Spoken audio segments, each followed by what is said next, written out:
OTB AM. With Gillette, we don't just play the game, we change it. Gillette, made of what matters. A very good morning to you. Welcome along this Tuesday morning to OTB AM. We've got a very busy show between now and 10 o'clock. I'll tell you all about what's coming up in just a couple of minutes' time. In the meantime, welcome back, Owen. How are you? Yeah, very well, Ger. How are you keeping? Yeah, I'm good. It's Mikel Arteta's world and we're all just living in it. It's certainly the last 24, 48 hours have been his best as a football manager. He's burned Mesut Ozil out of the club. Yeah, personally drove him, I'd say, metaphorically, to the private plane that took Mesut Ozil to Fenerbahce. And then Aubameyang remembered how to score twice in the same game.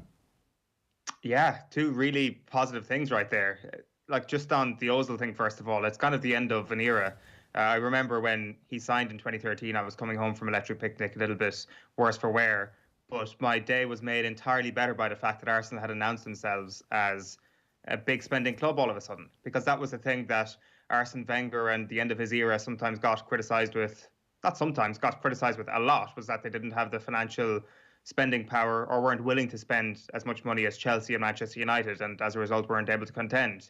Once they signed Mesut Ozil in 2013, that was it. They had said, no, screw that. We're actually taking a step into the modern age and we are giving a top-class player what he is worth to come play for us. Now, unfortunately, it ended in disaster, really, from an Arsenal standpoint, his whole career. But that's not to say that we didn't have our lovable moments along the way. How many other big-name signings did they let Arsene Wenger make after that? Alexis Sanchez is the other one that definitely comes to mind, and we all know how that went. I guess that went down to the way of Robin van Persie, and Manchester United came in, and maybe Manchester United were reminded that actually Robin van Persie was a bit of an outlier when he signed from your rivals, and Alexis Sanchez maybe warned him never to sign an Arsenal player ever again. So that was it, really.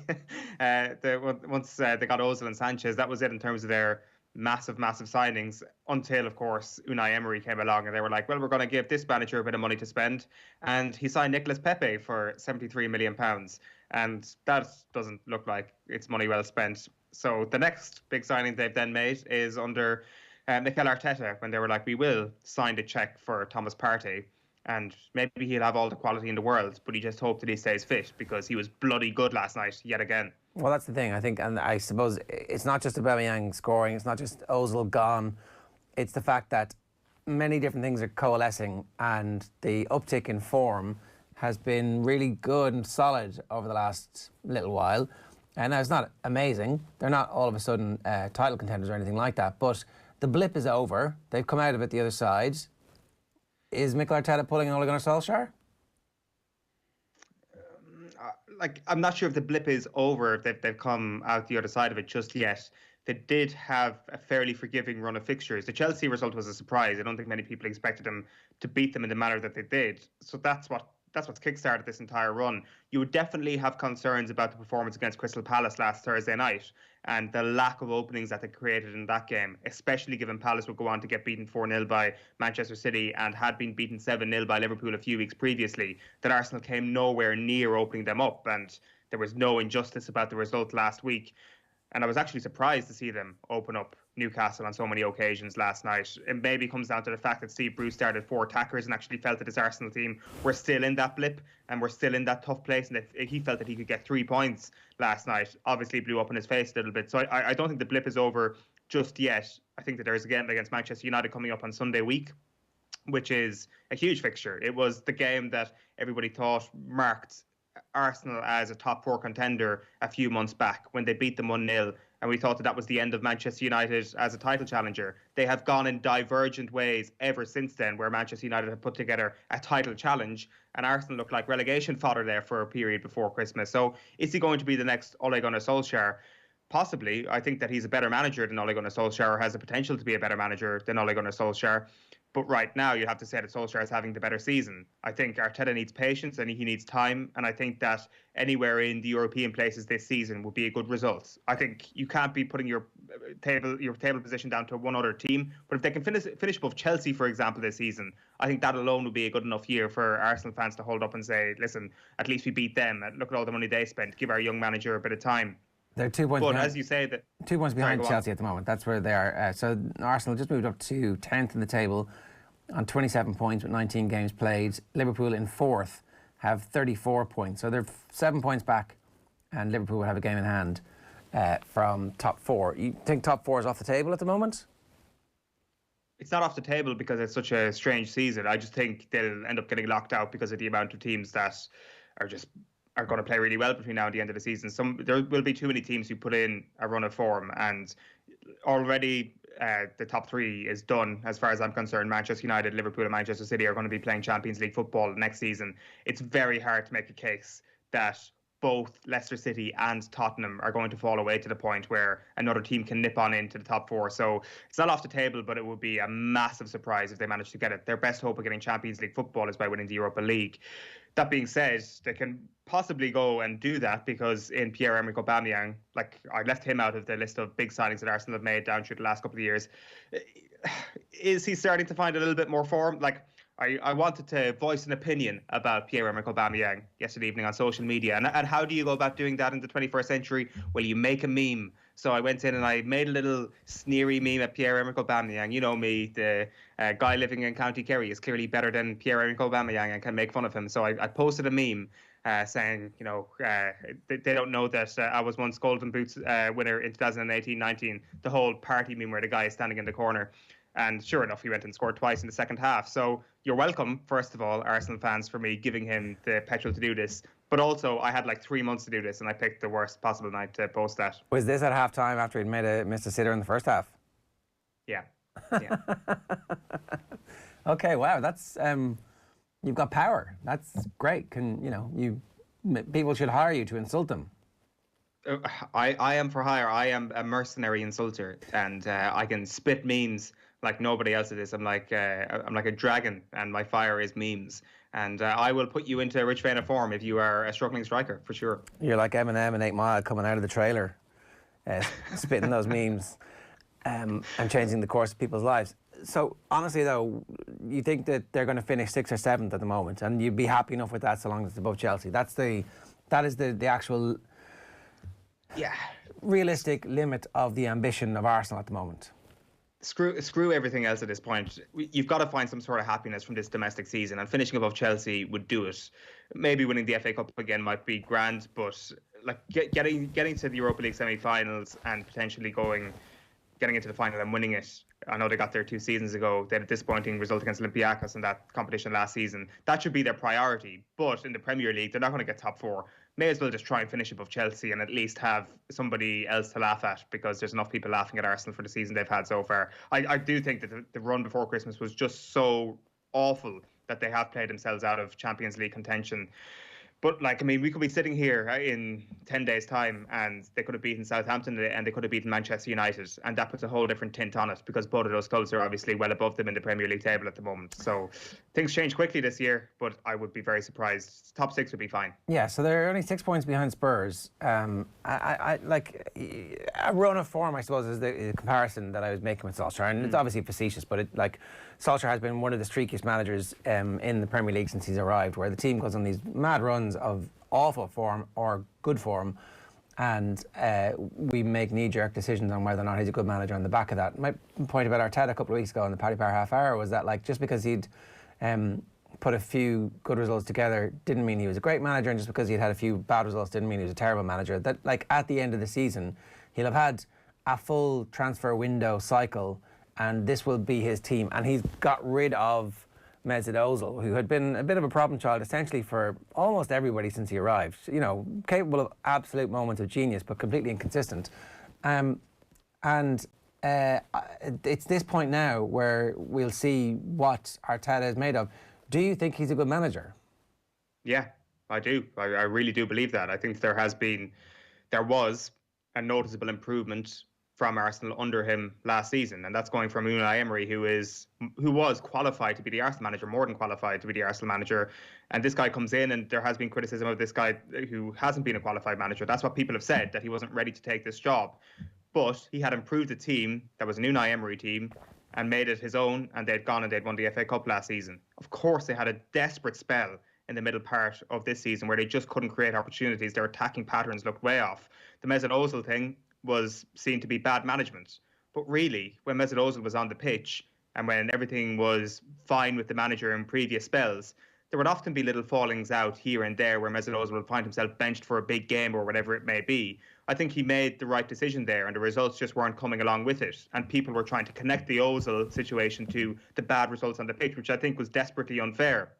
I think having that problem gone is a positive, but it's not the only problem that he has. Like the William Saliba story, which people will be familiar with, it doesn't reflect well on the Arsenal management, in my opinion, the way he's been not looked after very well, and the way he's now plying his trade in France. Thankfully, he could be coming back again next year. Hopefully he will be. There have been black marks against him from a man management standpoint, but I do think the Mesut Ozil thing was like a cloud hanging over the club, and this will allow him to do a little bit more maybe in the next transfer window as well, because he'll have a bit more cash freed up, and it will give him the opportunity to prove that he is a good manager, because I do believe that he is a good manager, and I do think that some of these young players, Emile Smith-Rowe, Saka, I think Martinelli under Arteta are players that can go to the next level, and even some of the more senior players have shown improvements as well over the last 12 months, and that's all you can really ask for from a manager. Give us a potted history of the Saliba story briefly.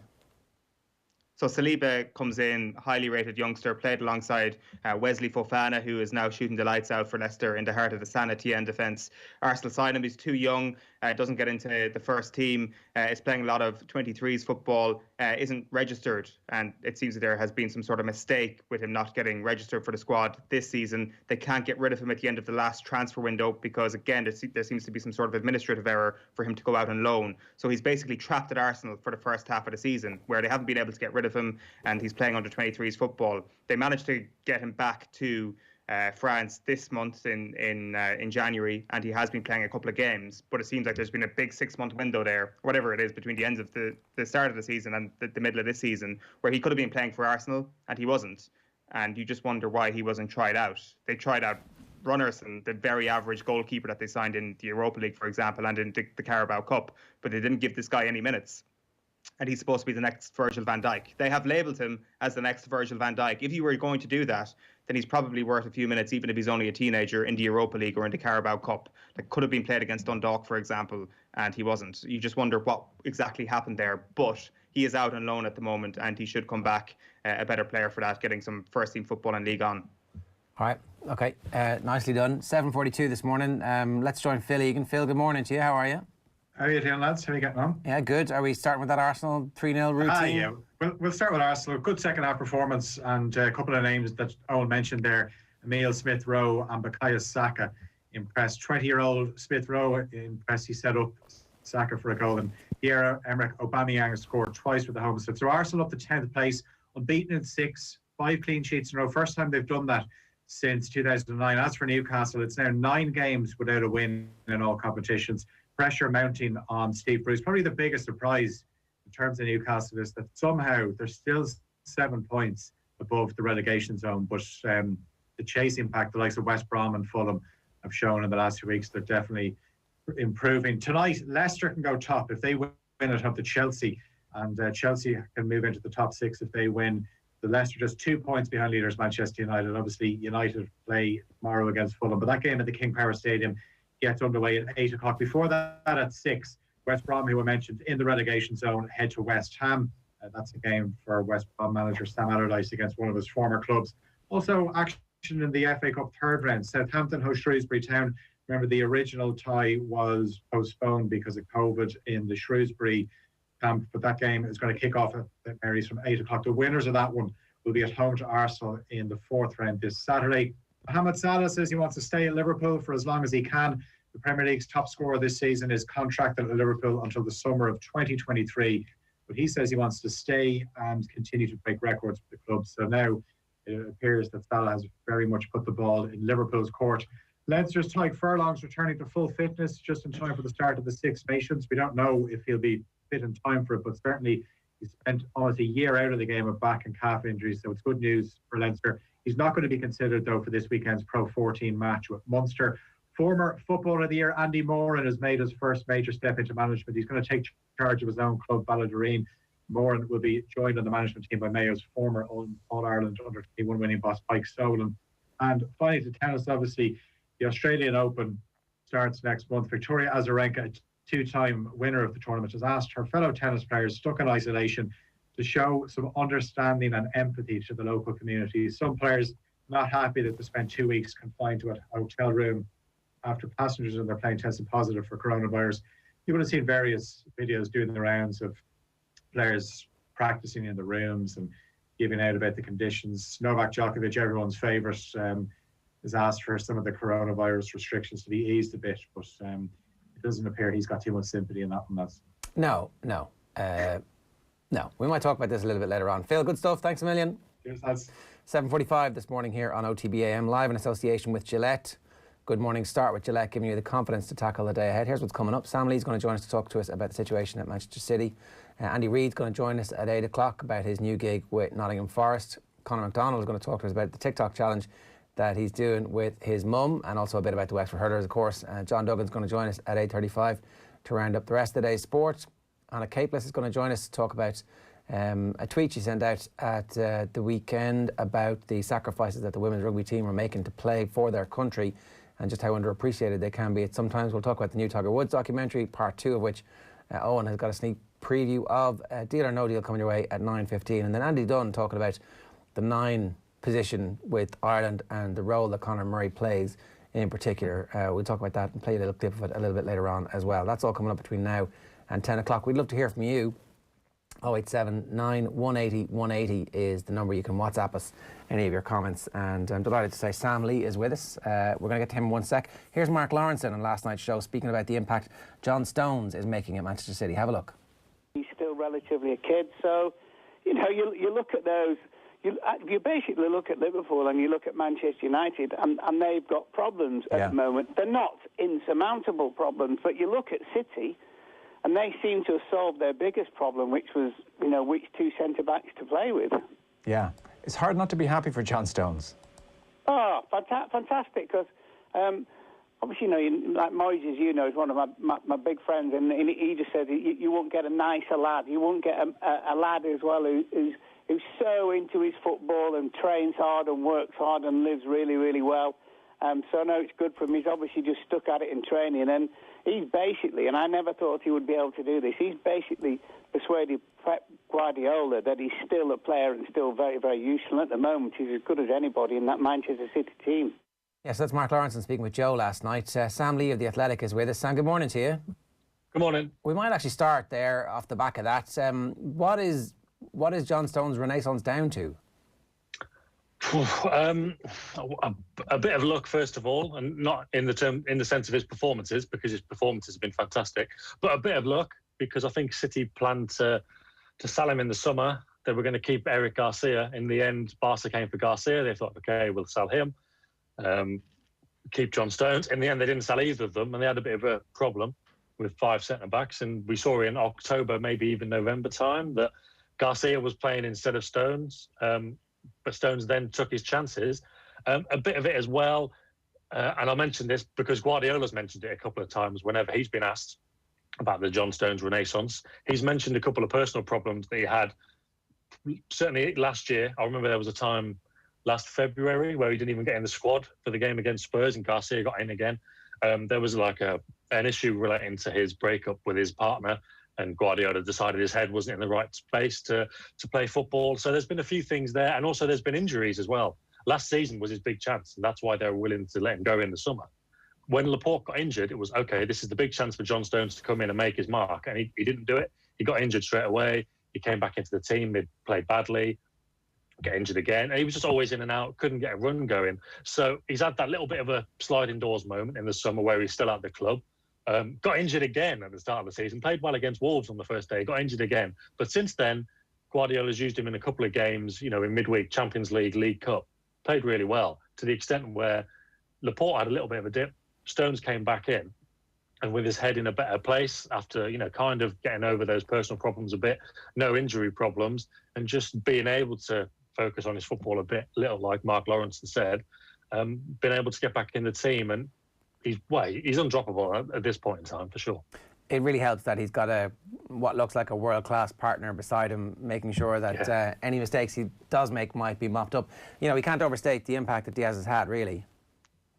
No, there's an impact. There's an argument that the impact has made. It makes Diaz the City's Player of the Year. I think as somebody put it yesterday, if you were looking at City with cold eyes, you'd probably still say it's De Bruyne, and that's probably fair enough. But I don't think anybody was expecting this from Diaz. City wanted to make a bit of a statement in the market, and there was conversations about Koulibaly, but that never came off. But the idea with Koulibaly would have been, well, City are going to sign this bloke for however much money. Everyone knows him, top quality player. He can come in and play next to Laporte. He'll have a huge impact on City, and he'll send a message to the Premier League. They then tried to get some others, and then they got Diaz, and it wasn't quite that impact. It was, Man City have signed Diaz. Not too many people knew too much about him. Certainly didn't send a statement, but I mean, he has now. And he's just one of those defenders that relishes defending. He likes all the heading and the blocking and the tackling and the interceptions and all that kind of stuff that, don't get me wrong, a City defender has to have. But if you can imagine a split between being good on the ball and being a good defender, it's normally probably been about 60-40 in favour of being good on the ball at City. I think with Diaz, they found somebody who's probably 60-40 or 70-30 in favour of being a good defender. He's good on the ball as well, but his priority and his main traits are defensive. And he just relishes that kind of old-fashioned defending, which City probably haven't had since Company. He's a big leader. We did an article on him in the summer. We spoke to people who work with him at Benfica, and they just said he talked constantly, always leading by example. And they didn't think that even coming to England and, a new language would impede that. And it hasn't. Guardiola spoke about that leadership quality recently. He said he's always in the gym early, setting the example. And Guardiola loves these people who, he uses the phrase, they live 24 hours a day for football. And he says Diaz is one of those. So, yeah, on and off the pitch, he's really kind of galvanised the team in a way. And for that reason, there is an argument for him to be their player of the season for sure. Sam, Pep Guardiola turned 50 yesterday. You've got a long read up on The Athletic right now. You go decade by decade through Pep Guardiola's career. To what point has the evolution reached now? Are we seeing a different kind of Pep Guardiola this season at Manchester City than even the early stages at City? Well, I think he's doing something different at this point, because back in October, November, when it wasn't going so well, it was leading up to him signing the contract, but he hadn't at that point. There was still a bit of doubt about whether he would stay or not. I don't think he knew until about the week before he did it, or the few days before he did it. And even after that, the performances didn't pick up, and people were looking at City going, well, if he's going to be successful here, then he's going to need to rebuild a team in a way that nobody's really done, and then go and win the league with them again. Since Alex Ferguson, or only Alex Ferguson, really. No other manager's been able to oversee that, the kind of slump, and then put them back at the top of the mountain again.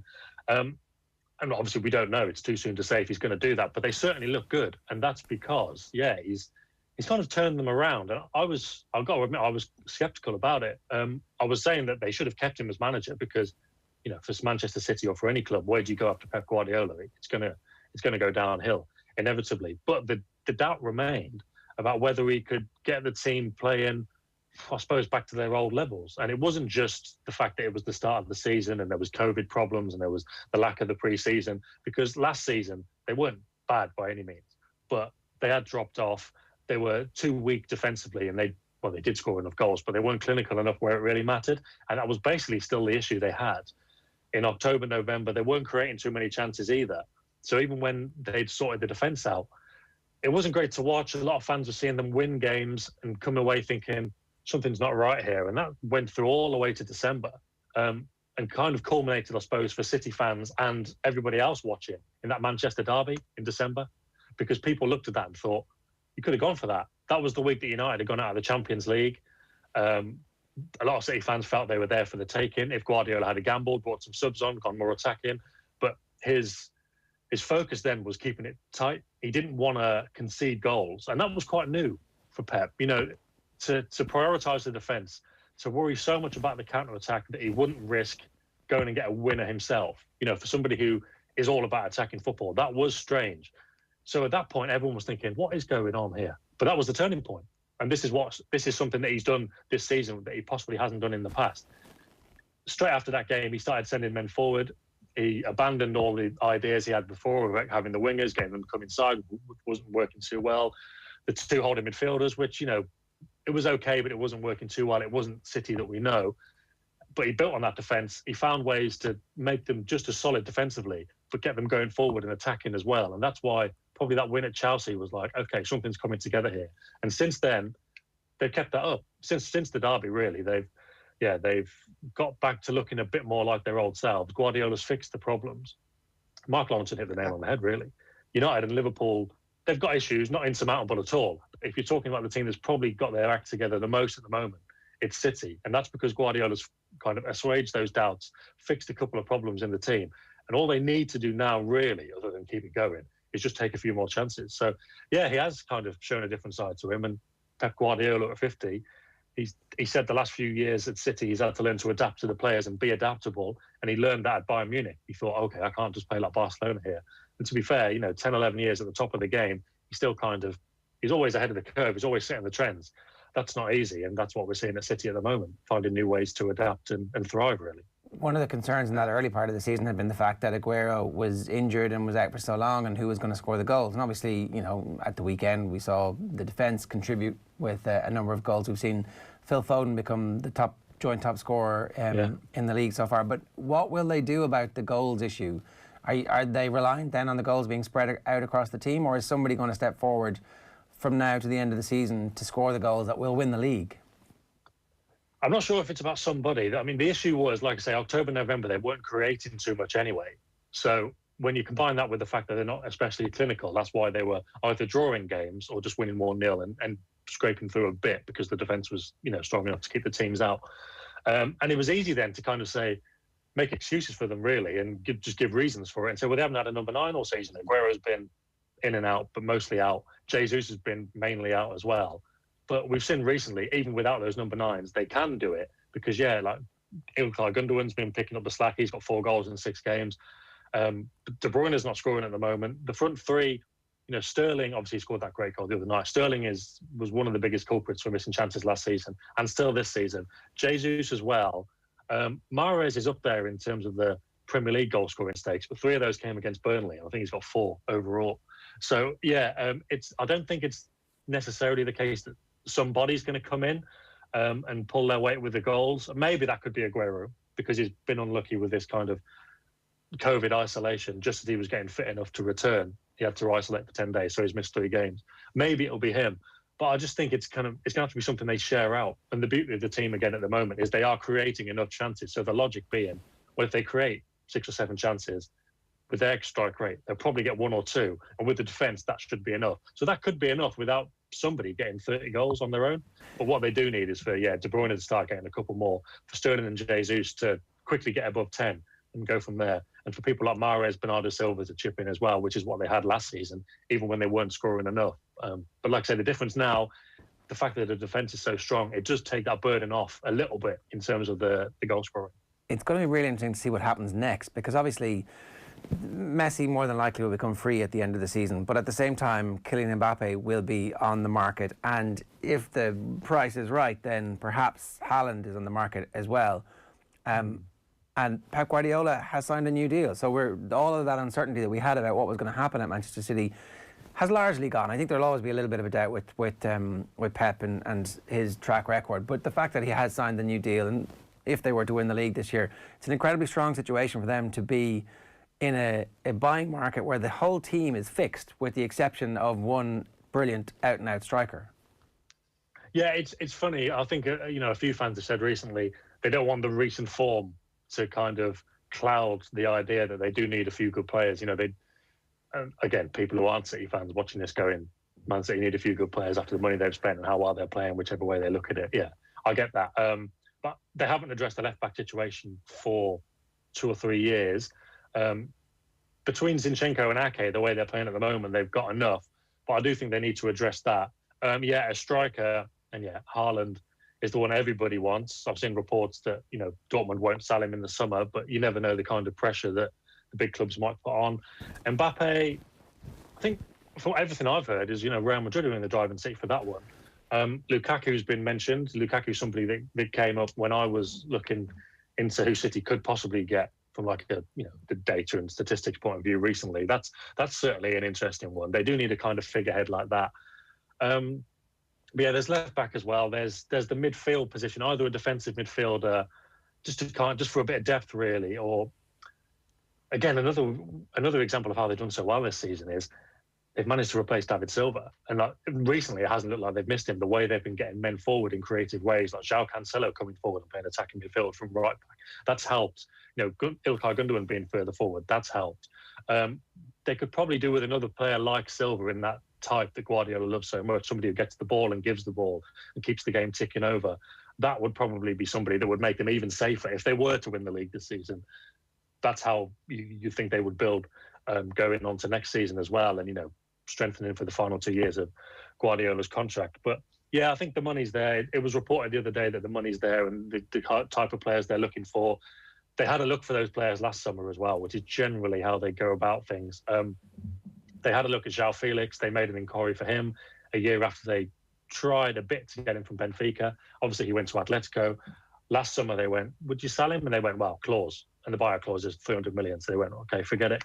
They had a look around for left backs as well. Tagliafico, they spoke to his guys in the summer. And then they tried a bit towards the end of the window, but needed to sell Zinchenko to make it happen. And that didn't happen. And then there was a few links to midfielders in the summer. So, yeah, they had the money there, obviously, because they would have got Messi if they could. But in the end, everything's kind of been thrown forward. And now Guardiola's there. I would expect it's going to be full steam ahead on the reinvestment front in this coming summer, because they've done quite a bit of the due diligence already.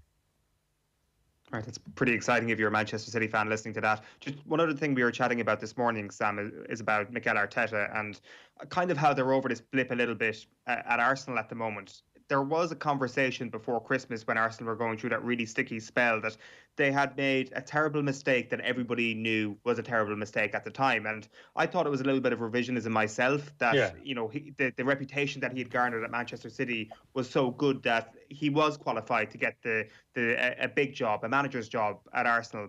What was your opinion on that at the time, and what is your opinion on that now? Is Mikel Arteta qualified to take a team from mid-table into the Champions League in the Premier League right now? Well, I mean, first of all, Arsenal it's a huge job in terms of being a manager. It's a big club to manage. There's a lot going on at boardroom level and that kind of stuff. I was doing a TV thing with Ian Wright recently, and he was talking about the difficulties involved in that, which is probably similar to Man United in recent years, when you've not had everything your own way either. You've got a lot to manage, and then that you got to go and fix the team on the pitch as well. So it's not been easy. One of the things I thought was strange when, admittedly it wasn't going particularly well, and even when they were getting results, they weren't playing particularly well. There wasn't much joy to their football, especially with all the crosses coming in, which is something we've seen City do when they're short of ideas. Everyone forgot they won the FA Cup.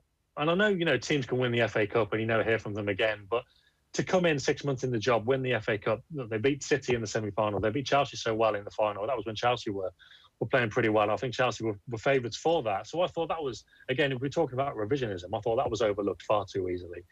And yeah, at the time, football being what it is, there's a lot of very qualified coaches out there around the world who can't get into the Premier League because they haven't played it.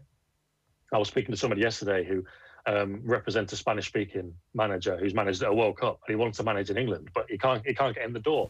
I was speaking to another of Pep's former assistants who was looking around at jobs last winter, couldn't get in the door. It's almost like if you think of Spanish-speaking managers in this country, apart from the great Pep, of course, Martinez, Poyet, people like that, you need to have, and again Arteta himself, needs to have played in this country. So that's the game, effectively. But yeah, Arteta, with the reputation he'd built up, the way that he'd interacted with the players, he'd become incredibly popular at City, very good, very hands-on, had his own ideas, had his own style.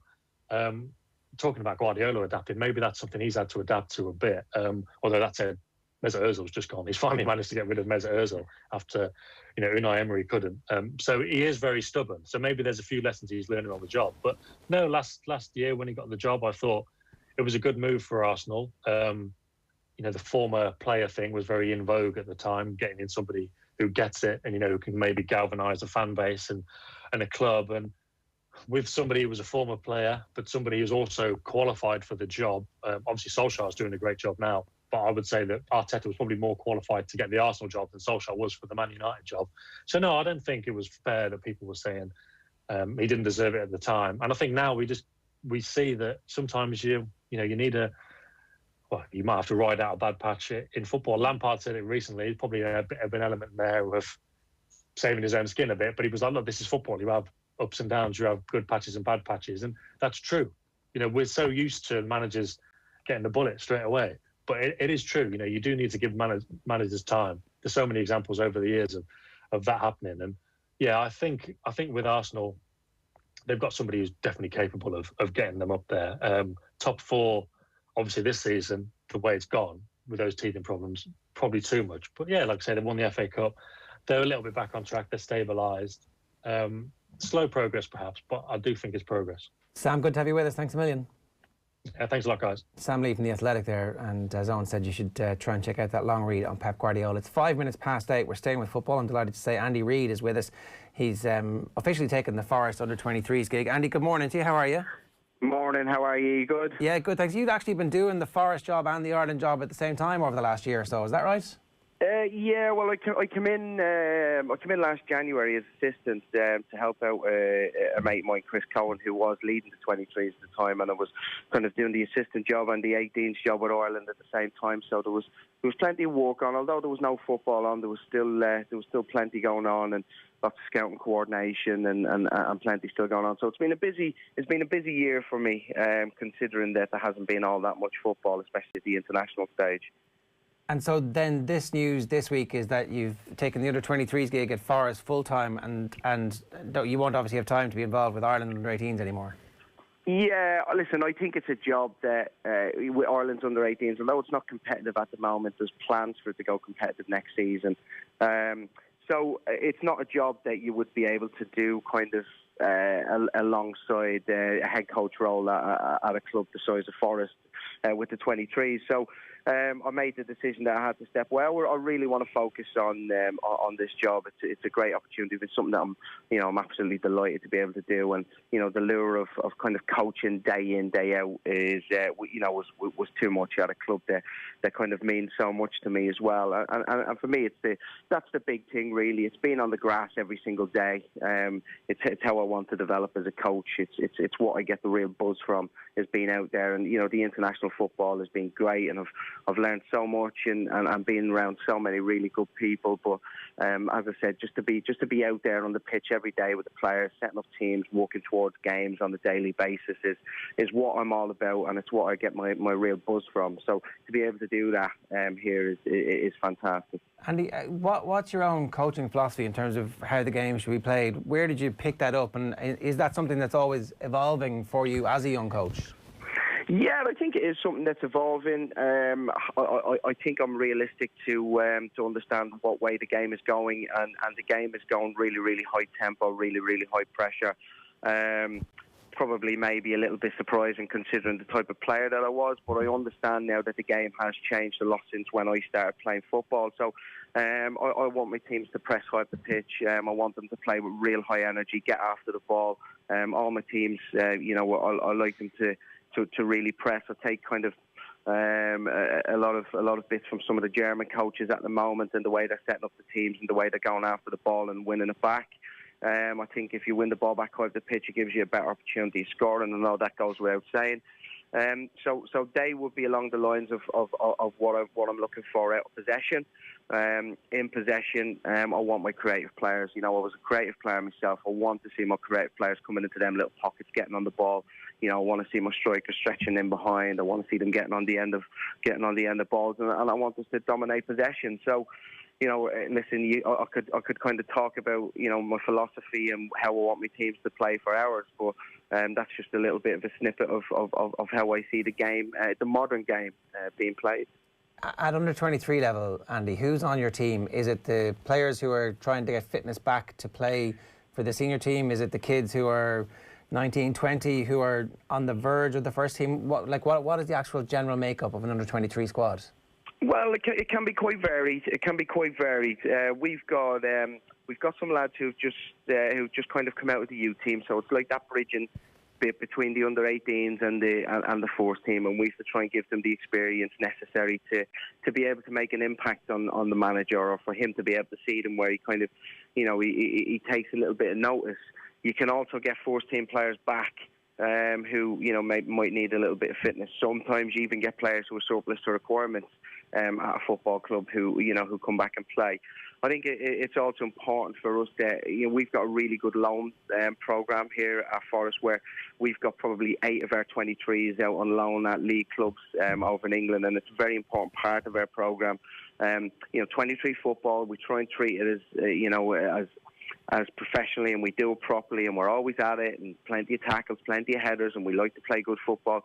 But the real kind of crux of understanding what it's like to play men's football is we're limited in the experience that we can give to the players. So getting players out on loan is also important, that they go out to the correct club where they're going to play week in, week out, where they're going to get that experience. So when they come back, again, they're even more equipped to make an assault and try and kind of get on the manager's radar.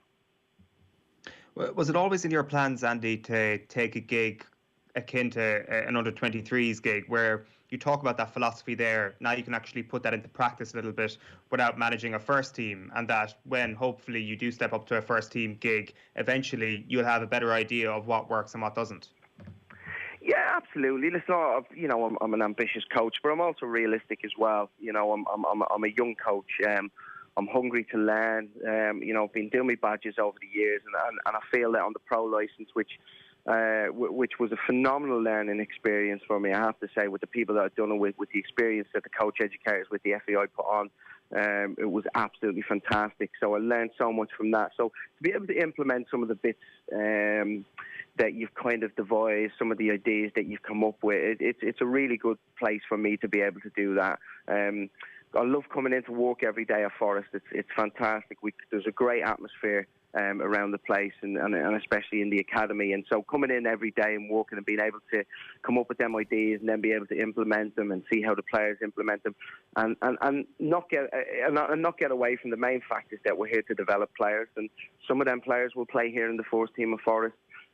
Some of them will go off and make careers somewhere else, but we have to try and give them the tools. Me as a coach and as somebody who's trying to develop young players at the moment, I feel like I have to give them as many kind of tools as possible for them to be able to make a career in the game, because I care about them. I was fortunate enough to come up through the youth team here at Forest, and I came through the youth system at Ireland. So to work with these players that are travelling the same pathway as me, I feel a real responsibility to try and give them the best education that they possibly can, because I was fortunate to work with some great coaches when I was younger, and Brian Kerr and Paul Hart here at Forest, who really, really steered me in the right direction, and something that stuck with me throughout my whole career.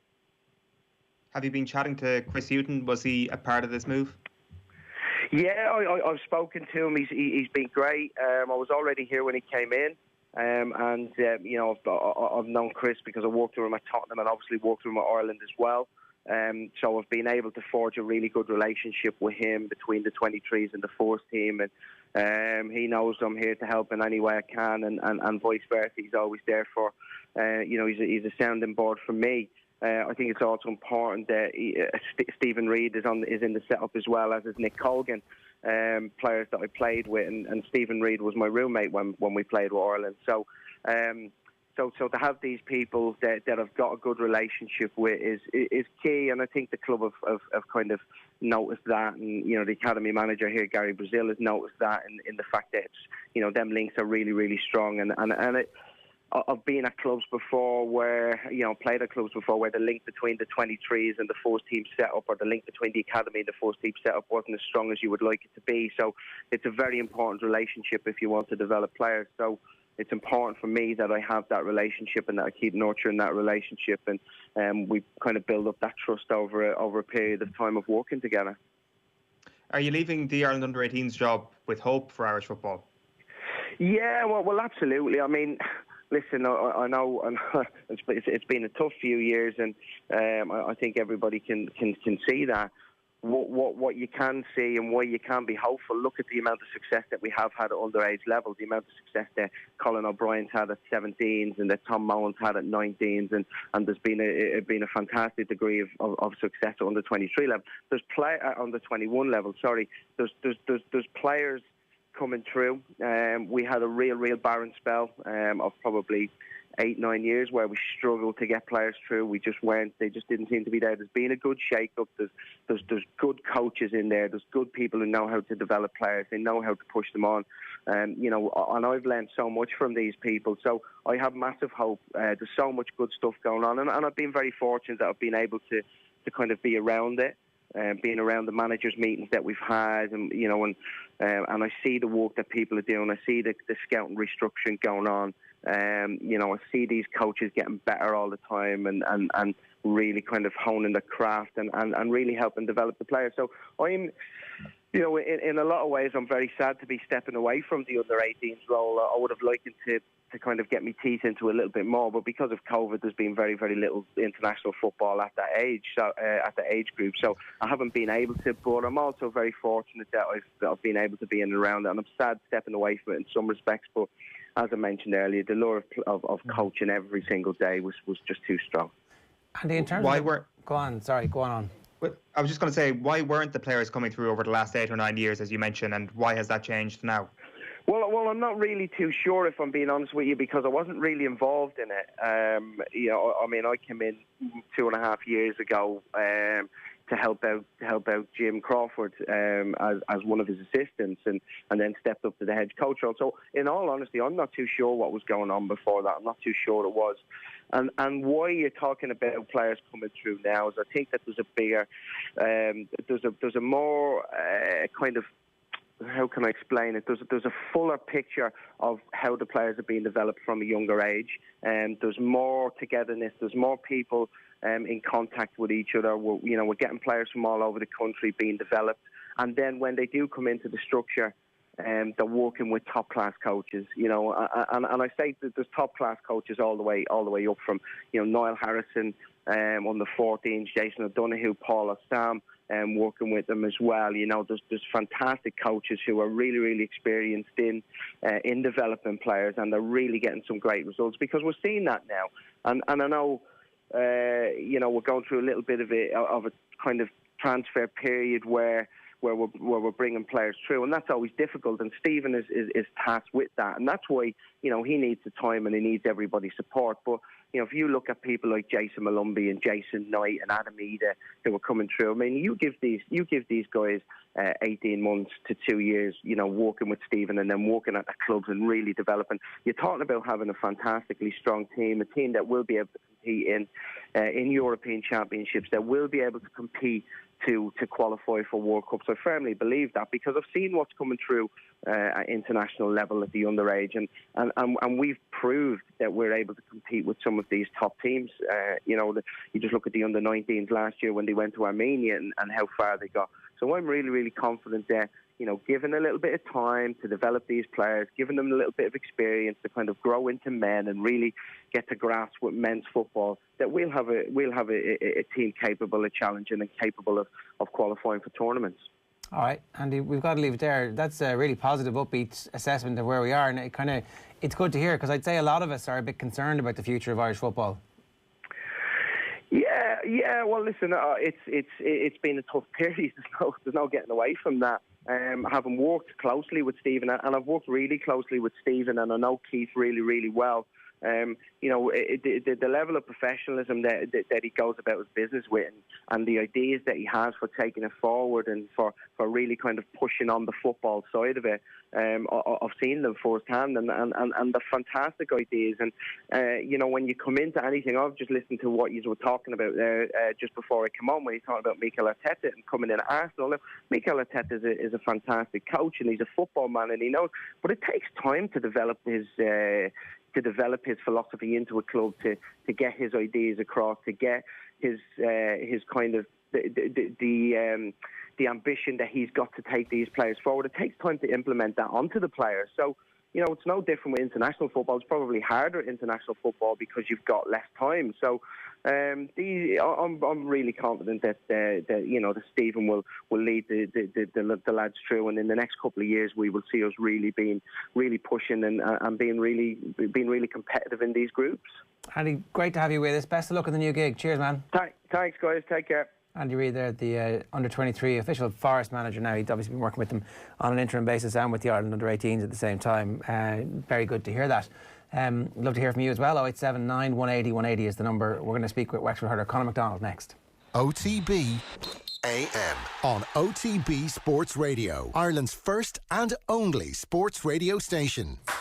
We all talk about what might happen and our hopes and dreams for the day, but that's not real life. Dadcast Tuesdays from 3 p.m. on OTB Sports Radio. Tune in on the OTB Sports app. OTB Sports in your pocket. Listen to OTB Sports Radio 24/7. Until that habit is broken, do you not realise how crazy those things were? Watch your favourite OTB videos. The benefit of being suspended, me and Scoresy were out every night, probably night before the game. Read all the latest sports news and opinions, all in one place, the OTB Sports app. Listen, watch, read. Wherever you are, we're always with you. The OTB Sports app, available to download now from your app store. OTB AM. With Gillette, we don't just play the game, we change it. Gillette, made of what matters. 20 minutes past 8 here this morning on OTB AM. Delighted to say Conor McDonald, the Wexford hurler, is with us. Conor, good morning to you. How are you? How you doing? Good morning. You've become a TikTok star. I don't know about that. I'm a long way off being a TikTok star. I barely know how the app works, to be honest. Well, it's working for you. The TikTok challenge that you've set up is the 75 hard challenge. Just have a quick look at this. You're doing this to create good, consistent habits. Talk us through it. Yeah, so I just kind of came across it, I think, on Facebook just before Christmas, before the New Year. And I remember just being sitting there, I was probably eating chocolate and had a couple of glasses of wine in me or whatever. And I said I wouldn't mind doing that. And look, I had mentioned it in the sitting room, and my mother said she wanted to kind of make a positive impact to her health and well-being, I suppose, for the new year. So she says she'd join me, and I said, well, if you're in, you're in.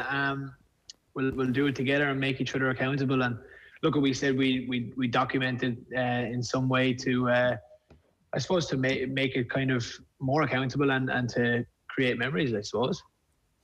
Is this just a way of Davy Fitz hammering home Ireland's fit his family? Maybe so. Yeah, we're watching them on a Sunday night there, all right. But I know. Look at it. It's really been a great. I'm on day 16 now at the moment, and it's been great for the mind more so. It's actually a mental toughness challenge rather than a physical challenge. Well, that's what it's been regarded as, and I suppose just the principles themselves have kind of just found their way into my life now, and I'm thinking about it, my structure of my day an awful lot more, especially during these times where normally, in normal days you kind of have some sort of structure, but for a long time now we haven't had that option really, I suppose. We'll come back to the structure in a minute. I'm going to show everybody the day one of this. So this is day one of the 75 hard challenge. Have a look. Start today then. 75 days. The accountability board. 2 workouts a day, food 100%, 3 litres of water a day, no alcohol, no takeaways. Tick it once you've done it. I'm in the black, Mary's in the red. Let's go.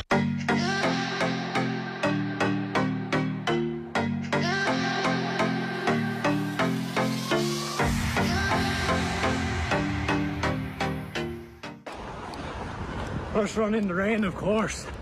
Oh wait, the starter. Day 1 of 75, Matt. Complete it. Right, so that's pretty hard. No booze, no takeaways for 75 days. Yeah, well, look at it. To be honest, that probably isn't one for me that much. When you're kind of going into pre-season and stuff like that, it's something that you'd probably wean off anyway. But no, look at it. No cheat meals really was a big thing for me. Just unprocessed stupid food that you'd nibble away at there on a Saturday or Sunday evening. But yeah, no, look at it. It is what it is, and it's. I'm definitely getting the fruits of it now for the last 2 weeks. How's your mum getting on with it? She's flying it. She's absolutely flying it. She's actually doing better than I thought. I thought this was kind of going to be a little bit of a fad for a week or two. But to be honest with you, she's pushing me there some evenings to say, like, where's your outdoor workout done? Because one of them has to be outside, so each and every day. So it's yeah, she's pushing me now as much as a lot of people think I'm pushing her. It's interesting. You mentioned there the diet element of it, where there's no takeaways, no alcohol for 75 days, and you say that for yourself, obviously going into pre-season, you'd be looking after that anyway. Like the cheat meal element that you mentioned there, is that just not part of your process if you're getting ready for a league campaign or a championship campaign where you're actually perfect when it comes to your diet? Yeah, so like you would be, of course, but I suppose even now, I think back to maybe a tough weekend of training, or if you're a couple of weeks out, you might go and you might get your takeaway with your girlfriend, or you might get your takeaway with your family, or whatever it may be. And it's not just crazy strict diet. You're not a boxer trying to make weight as such. If you've put in the work to warrant a takeaway, you know yourself once you're training that much at that level. You do know what you can and can't have at a given time, and yeah, like now it's just not an option. So it's looking at I think I'm really, really refreshed, and each and every day it gets further away from my head that I find the need to want it. So yeah, and is that year round for you, Conor, that even in the off season you wouldn't really go near that sort of stuff, because you know that pre-season will be that little bit tougher if you do indulge a little bit even in the off season? Yeah, you definitely look at you'd obviously let the hair down for a while, but I think most UAE players are the same, playing at the highest level of the sport. You know that probably a fella who hasn't made the team for that year is at home pushing, trying to make it. So that's what's in my head anyway. If I see a sub there who hasn't probably got a run or as much game time as he wanted, I know if I was in that position, I would have done everything I could to go back in the best possible shape and kind of stick the two fingers up at the management. But I that's just what's in my head. So that's kind of how I work with things. And obviously I let the hair down. They enjoy a couple of drinks as much as the next person, and enjoy the rich foods that are okay in moderation too. But yeah, like you say, once you're in training mode, you're in training mode. So it's not too hard once you can achieve something. People watching this morning will see the 14 Fitness logo over your shoulder there. Yeah. That's your own gym. What's that actually been like as a business owner in the middle of COVID? Throughout all of this, everybody has the existential anxiety about where the hell we're all going, and then in the middle of it, you've got to try and keep your business going.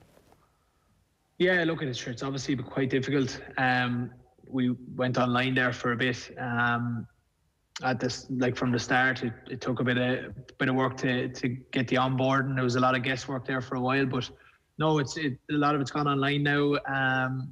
It's just been so strange, to be honest. In this room in particular is where class-based kind of activities are in full flow, and to be nearly a year, or more or less a year, kind of with an empty room, we'll say.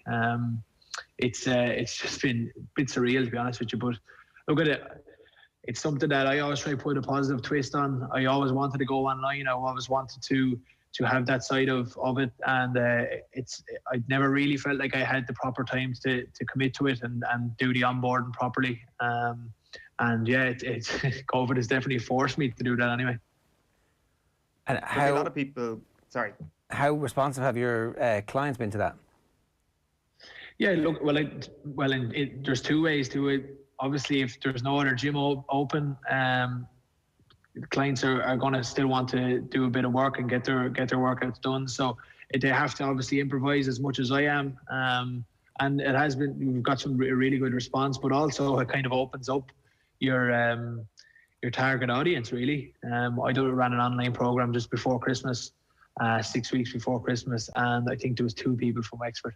So just for that particular program, which is astonishing, really. Or there was no one from the town who I normally have. They were on other programs and stuff, but there was no new people, maybe one, I'd say. But everyone else then was from around the country. So you can target an awful lot more people. Saying that you do have to improvise, you're at home, there's not as many kind of weights and stuff available to you, so it can be difficult at times. But I think we've had a year of improvisation, so it was certainly worth doing. As you say, this has been going on for almost a year at this point, and it seemed that during the first lockdown, Conor, everybody was really eager to try new things out, to try and keep themselves fit and well during that first lockdown. Even anecdotally, how has lockdown 3 been for people who try and keep themselves fit? Are people finding it harder this time around? Yeah, I think generally like January kind of gives everyone a bit of a push, gives everyone a bit of a lift to say, right, let's go at this now for the new year. Like I spoke about earlier, off the booze, off the takeaways, eating clean, training hard, whatever it may be. I just feel like at times there's been conversations I've had over the last number of weeks where people knew they were going into a lockdown for the whole month of January. So it was probably the third lockdown. And I don't know whether people are just like, what's the point? In some ways. But then, like, if I look at my mother, she said, right, well, this is the third one, probably didn't feck all for the first two. I'm not having this now. It's the start of a new year, and I think that was the better approach, but it certainly would have an effect on most people. And I personally would probably feel that if I wasn't kind of in the position I am to have my own gym, or to be training like for hurling, I suppose, I would be thinking differently, definitely, yeah. When you look back on the hurling in 2020, can you put your finger on what prevented Wexford from reaching their own potential? I just feel like we were flat, to be honest with you. We were flat for the two games, and the way the championship was, it just wasn't. It wasn't to be. There was not as many chances to get it right than the other format of the 4 games, say, in Leinster. I've asked myself so many questions, and I suppose generally after a championship defeat or after a knockout or whatever it may be, you kind of might have a couple of days with the boys and kind of, I don't know, assess what happened over the number of weeks, but that wasn't possible. And I suppose everyone is just asking themselves the questions now, rather than kind of interacting with each other as much as we normally would. But I can't really put my finger on it, to be honest. There's probably so many different things, but it's difficult year to even assess, to be honest. And how does that then shape your mindset for next year? Like, because obviously you can't carry that with you too much. You need to try and absorb some lesson for it, but at some point, Stuart Lancaster talks about with Leinster after they lose a game, they talk about it on the Monday, and then Tuesday is Sumo Tuesday, shut up and move on. You just have to accept that defeat and that year happened and not let it colour everything. Very difficult to do as a human being, though. Yeah, it's difficult to do. It is difficult to do, of course, but I do feel like once you kind of see some light at the end of the tunnel, you feel like, when you're getting back into it. There's a friend of mine there, Conor Devitt, who's tried to get himself back into the fray somewhat, and he's in now on a kind of trial basis with Wexford, and he'd be one of my best friends. So he found out that he was going to maybe get a call the week of the Clare game. So it was something that pushed me nearly straight away back into training to go in and do a bit with him. So it's been good that way. It's been really, really good that way, that I can focus. He's obviously up here in regards to motivation. For a while I was probably down here. Look, it's been good to have him there. It's been good to have him drive me, and if there's anything that I might be better at him at, I might be driving him. So it's definitely helped.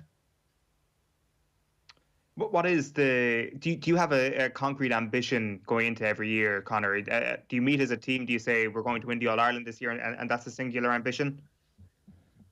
I think personally you'd probably have your ambitions to win All-Ireland. I certainly do anyway. I've no bones about saying that. I know an awful lot of GA players kind of stay away from, this whole one game at a time thing, or to try to stick to that. But every year I think any player would be mad not to think or have the ambition to win All-Ireland. That's the Holy Grail. That's where you play. That's where you want to be there.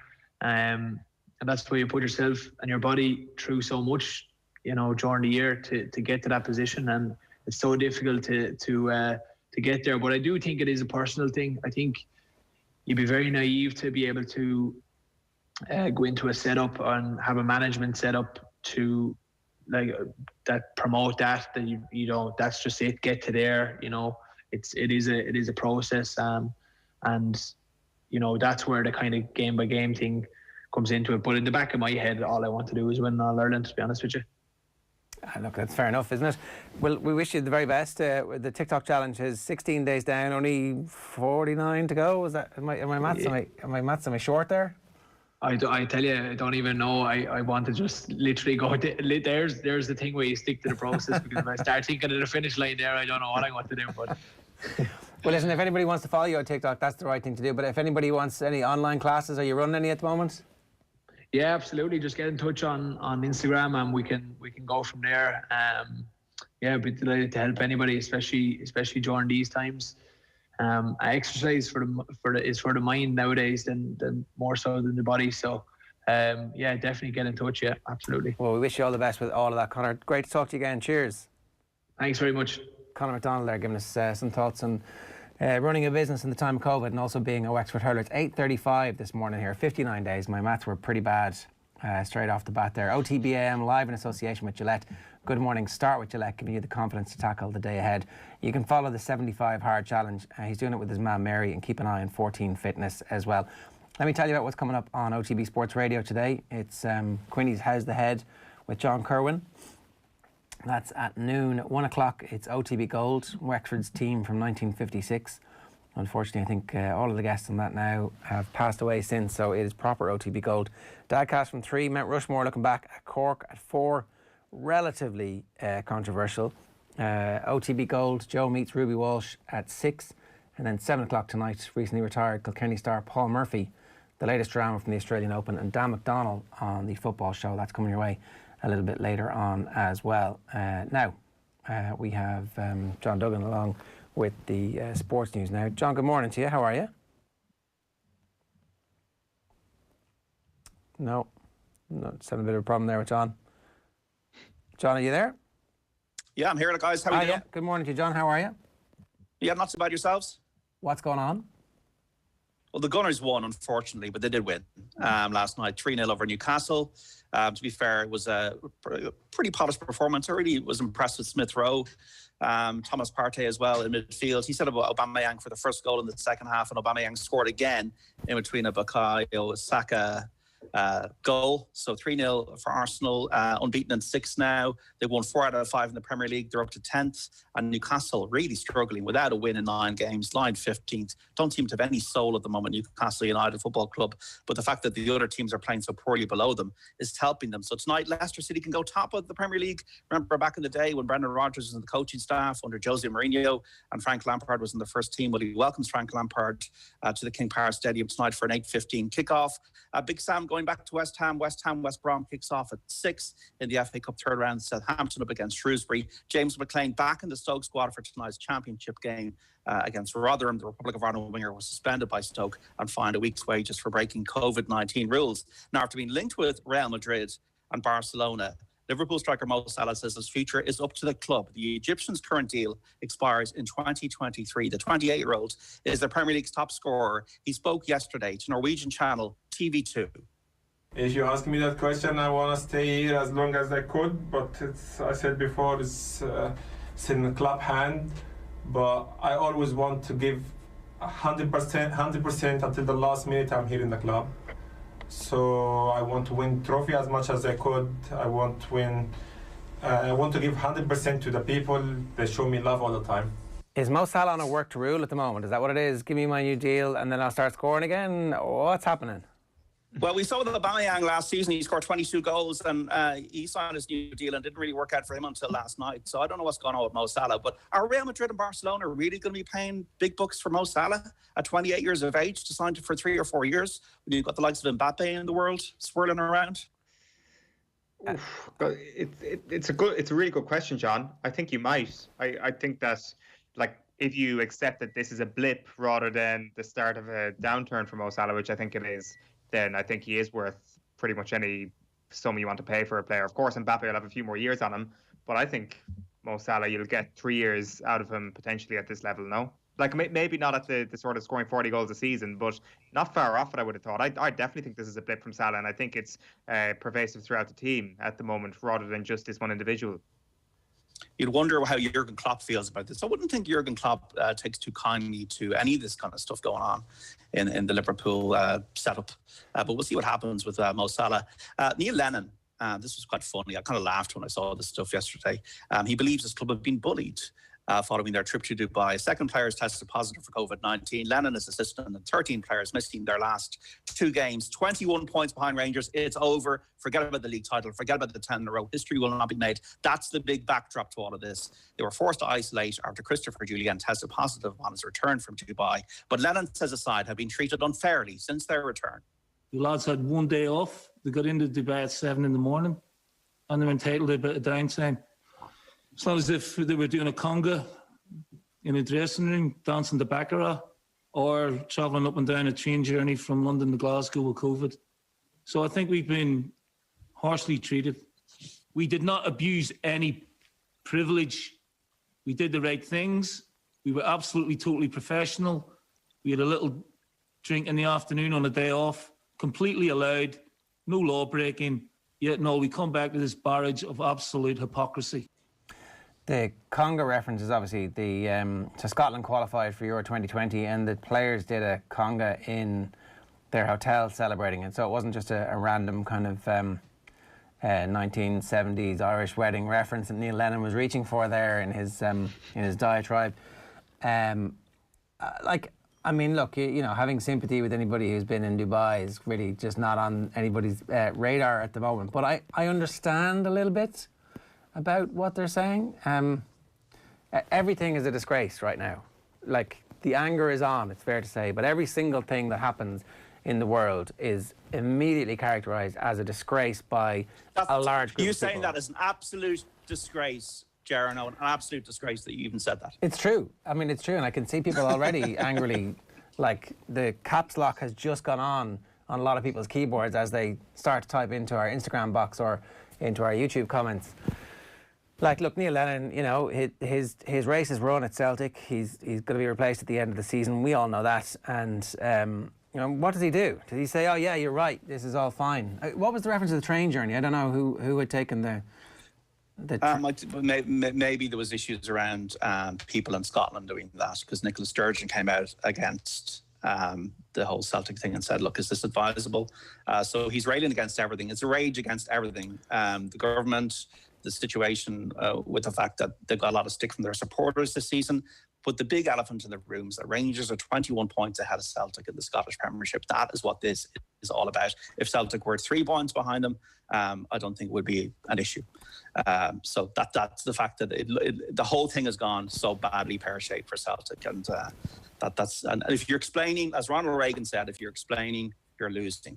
And that's what's happened with Celtic. A Scottish MP who tested positive in London and took the train to Scotland, having tested positive. So, you know, they've acquitted themselves well in Scotland generally. Yeah, well, maybe they'll get back in the EU.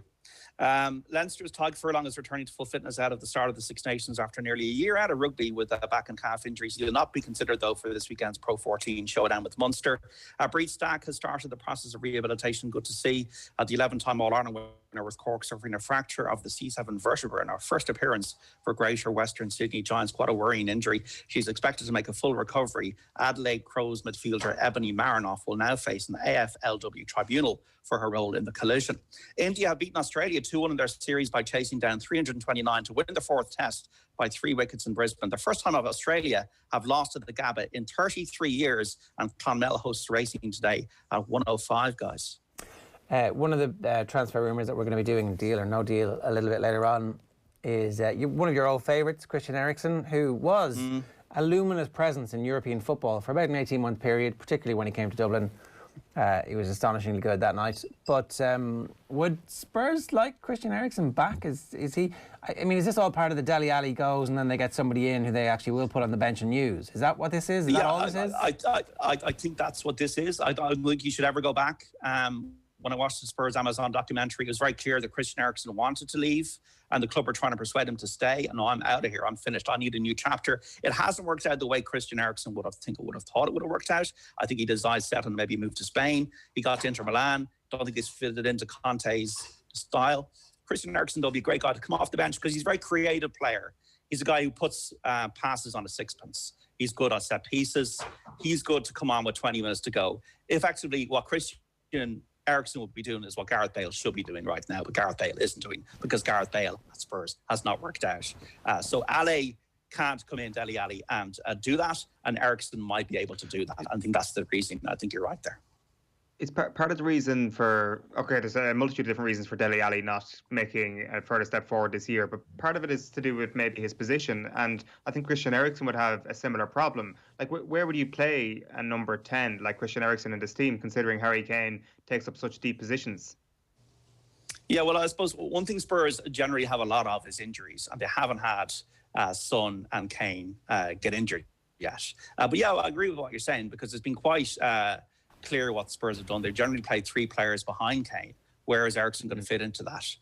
It's like Ndombele, Bergwijn, and Son would generally play behind Kane.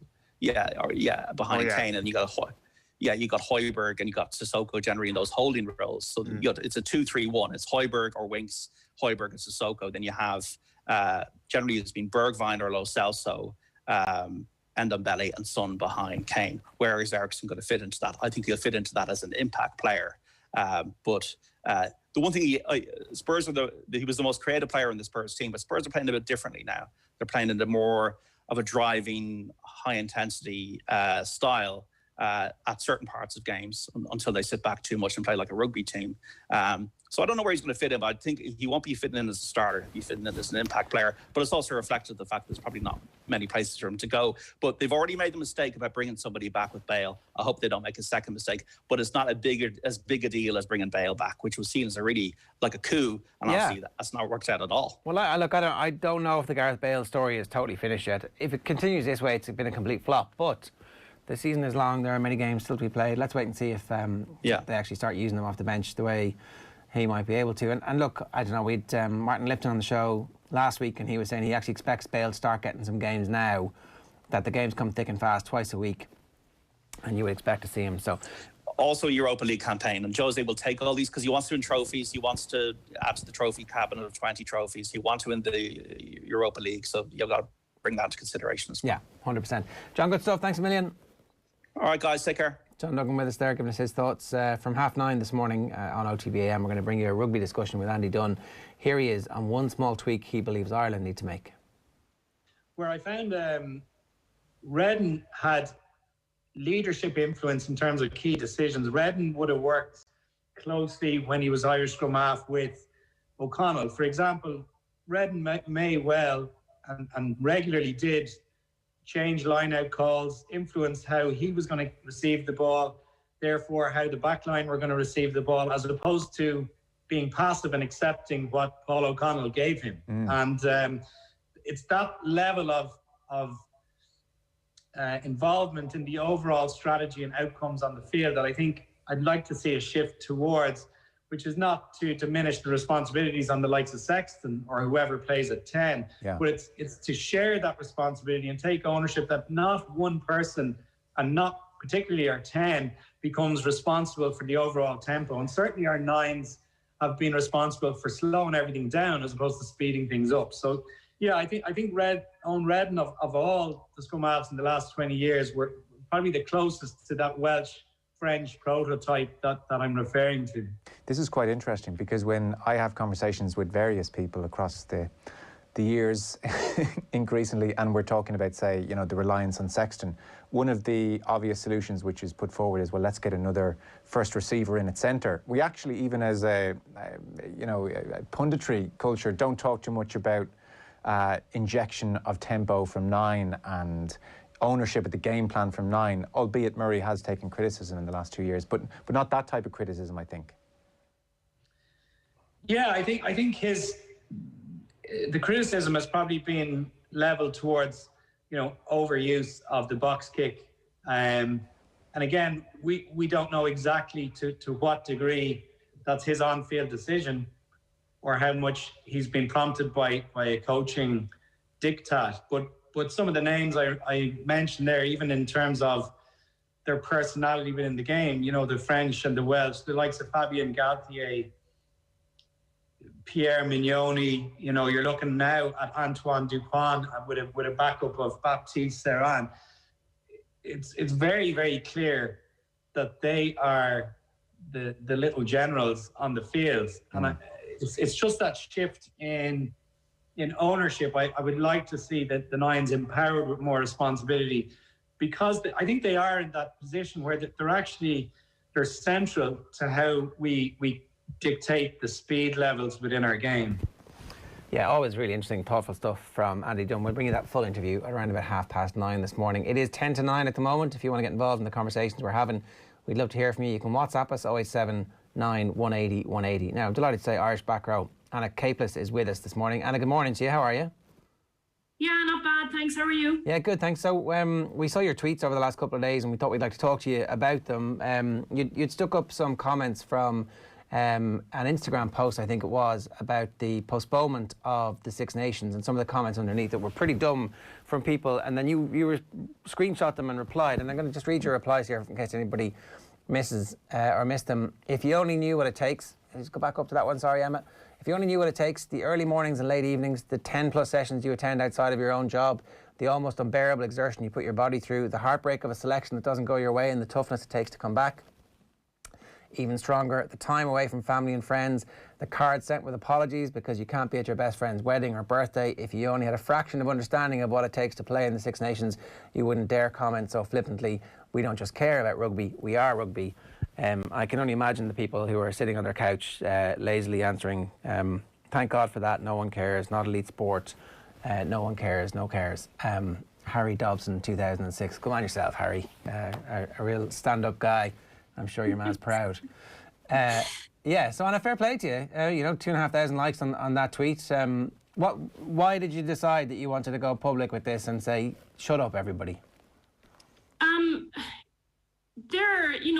This isn't the first time I've seen comments like that. They happen a lot. And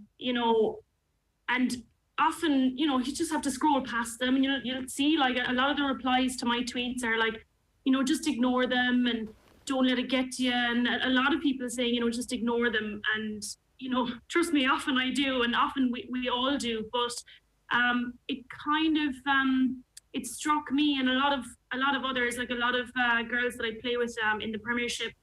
And it kind of took off because, it was comment after comment after comment after comment after comment. Like that screenshot there is only like it continues. So it was very apparent, like very obvious. Often you'll see one, maybe two, maybe three, but this was like a whole list of people saying no one cares. So we're all kind of jumping on the bandwagon, it seemed, Harry Dobson and his friends, Harry doesn't have any friends.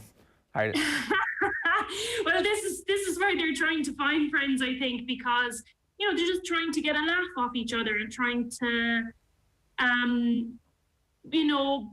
poke the bear, maybe. I don't know. I think they know as well that they can't get in any real trouble for, sending a small comment like that. But it kind of took off because a lot of players in the Premiership and a lot of Six Nations players kind of started to respond. And you can see in the comments as well, a lot of people were replying with, actually, I care. Actually, I care. Actually, I care. And then it just kind of took off as a bit of kind of an online hashtag movement. And, I know a lot of those girls that were tweeting and posting about it as well. And I just tweeted my thoughts on it, and tried to kind of put a spin on it that, if you do want to not argue, but if you do want to shoot down someone like this that says something like, oh, I don't care about women's sport or whatever, that, someone might have read mine and say, actually, do you know what? They train 10 plus times a week, so just to kind of put it in perspective from a player's point of view. And it's not just about, I care. It's actually every decision I make in my life goes into this, not just, oh yeah, I care about this. No, I actually, it's so much more than that for, for so many players, and any player in the Six Nations. Like, it appeared on the profiles of, the English players, the Welsh players, Scottish. It's now started to reach like French and Italian players as well. So, it's often the way that you might just ignore it and scroll past it and whatever, because it's not worth engaging with these people really. But as a collective, as a whole, just kind of not even responding to them individually, but just kind of putting it out there, like, look, these are the comments. Can we drown this out? Like, it's a lot of negativity here. Can we show them that there's so much more positivity around this? And I think, like, my tweet and the tweets of the other girls as well, if you scroll through that thread, you can see that, or that hashtag, there's so much support for it, and there's actually so much more positivity. And hopefully, a tweet like this will show that actually you should not always stay silent, but just, drown out. And like, when you see posts about women's sport, comment something positive underneath. Don't let the negativity like filter in so strongly that it's a list of these, negative, horrible comments. Like, so, get involved and just, put a message of support or a positive message underneath. Yeah, I think like so often we're told don't feed the trolls and don't make this thing any bigger than it is, because actually that's the point of the people getting involved in the first place. But actually, certainly in a movement like the grassroots movement around women's sport in Ireland, if people hadn't stood up and said, no, hang on a second, that's enough, stop this, then it wouldn't have stopped. Like, changing something requires people to stand up and take risks, and unfortunately it has fallen to your generation as the first generation of full-time professional rugby players, and obviously some of your Ireland teammates aren't, but to be in that vanguard and to take the responsibility, and it can be a lonely place, and that's why I hope you feel like you've got the support of the male rugby counterparts and the sporting apparatus in Ireland and beyond. Yeah, definitely. I mean, you can see that from the tweet alone, and I noticed that there were quite a few Irish rugby male players that liked it as well. So it's something that they agree with too. It's the same for them. So I'm sure they couldn't imagine people discrediting them so much by saying like no one cares or whatever about it. So there's definitely support, like especially in Ireland. Like, Irish people love sport so much. Like, we can't let trolls or whatever they are, these people who are trying to get a laugh and trying to make a dig and make themselves feel better somehow, we can't let that be a narrative anymore. It has to stop. Like, just if you know someone, and hopefully that's what a conversation like this will kind of put out there and promote and put positive thoughts into people's minds, that you can shut down someone like that, and it's not the cool thing to say anymore. If your friends, male or female or whoever, kind of say something about the women's game to, discredit it or comment like flippantly like that, like, oh, turnover, or no one cares, or oh, like whatever, it's more popular now to say, yes, I can't wait to watch the women's game, or what was the score, or what about that player, and know the players' names and things like that. And you're right, like, we are the first generation to have the game moving on like so close to the professional era, but still amateur at the same time, but also the first generation to have to deal with social media. And we all, like, my teammates are all amazing role models, and we all have platforms to use, and it's not always, you shouldn't be engaging all the time, let's say, especially with people like this. But I think when it's something that you can put a positive spin on, like, I hope I did that. And like, there's so many amazing people that support Irish women's rugby, and I don't want to take away from them. Like, their support is unbelievable. But now it's about reaching beyond that as well, and not just reaching to those people, but like reaching further than that as well, and building the support and getting more bums and seats, more participation in the grassroots level, because some like conversations like this, they're the things that inspire young people. When you can see people talking about women's rugby, and a young girl thinking like, actually, I think that could be me, because she hears about it all the time, and it's becoming more of a narrative. So hopefully that will happen more and more. Is it just internet trolls, Anna, or does this manifest itself in your real day-to-day situations as well when it comes to dealing with humans in real life, I guess, as a sports person? Yeah, it can happen. It's happening less and less. Like, certainly when I started rugby, the amount of or the number of people that would say, "Oh, is that touch?" You know, that's gone now. I haven't been asked that in a long time. But there is still, I think that element of surprise is gone when you tell people that you're a rugby player, are mostly gone, because of, you know, thanks to the media, you know, showing it more and it being more on the telly and things like that. But I think the biggest problem is online, because that's where you engage with sport, especially at this time during a pandemic where we can't, you know, go to the pub and see each other and talk about the games there. All our conversations are online about sport. So the social media content at the moment of clubs and sports brands and things is massively important right now, more than ever. And, you know, if you look at, like, I couldn't resist. I had to go and look at, you know, some of these trolls and who they were and were they real people, or, you know, what was the story. So I clicked into a few of them, and you can just see, like, on this Sky Sports page, for example, where all this kind of kicked off and all these comments were made. If you scroll through, you know, the other posts that they have on, there's so many passionate people talking about, you know, well, Aguero only gave 2 assists, blah, blah, blah. And like, oh, but that's not his position. Like, all like very fiery arguments about, you know, the position of a player or how many goals he scored in how many games, and like very, very passionate about sport. But it's all happening online now. So I do think that that's the biggest stage for it at the moment. Whether that will, you know, kind of go back to normal once we're kind of out of the pandemic. But even before the pandemic, you know, Twitter, there are just such hotspots for, you know, people bickering at each other because they're so passionate about sport, you know, especially like if you look at the UK, the Premiership, I mean the football Premiership, how passionate those fans are. Like that's not a limited resource. Like that can be extended, you know, into women's rugby, into women's sport, into you know, other sports outside that. So I think that online is fueling a lot of that, really. So yeah, hopefully that kind of answers your question. Well, it's really interesting because obviously online then you have a huge proportion of people who are able to make themselves anonymous, and with anonymity you get the feeling that people realize that what they are expressing is an opinion that they know is wrong.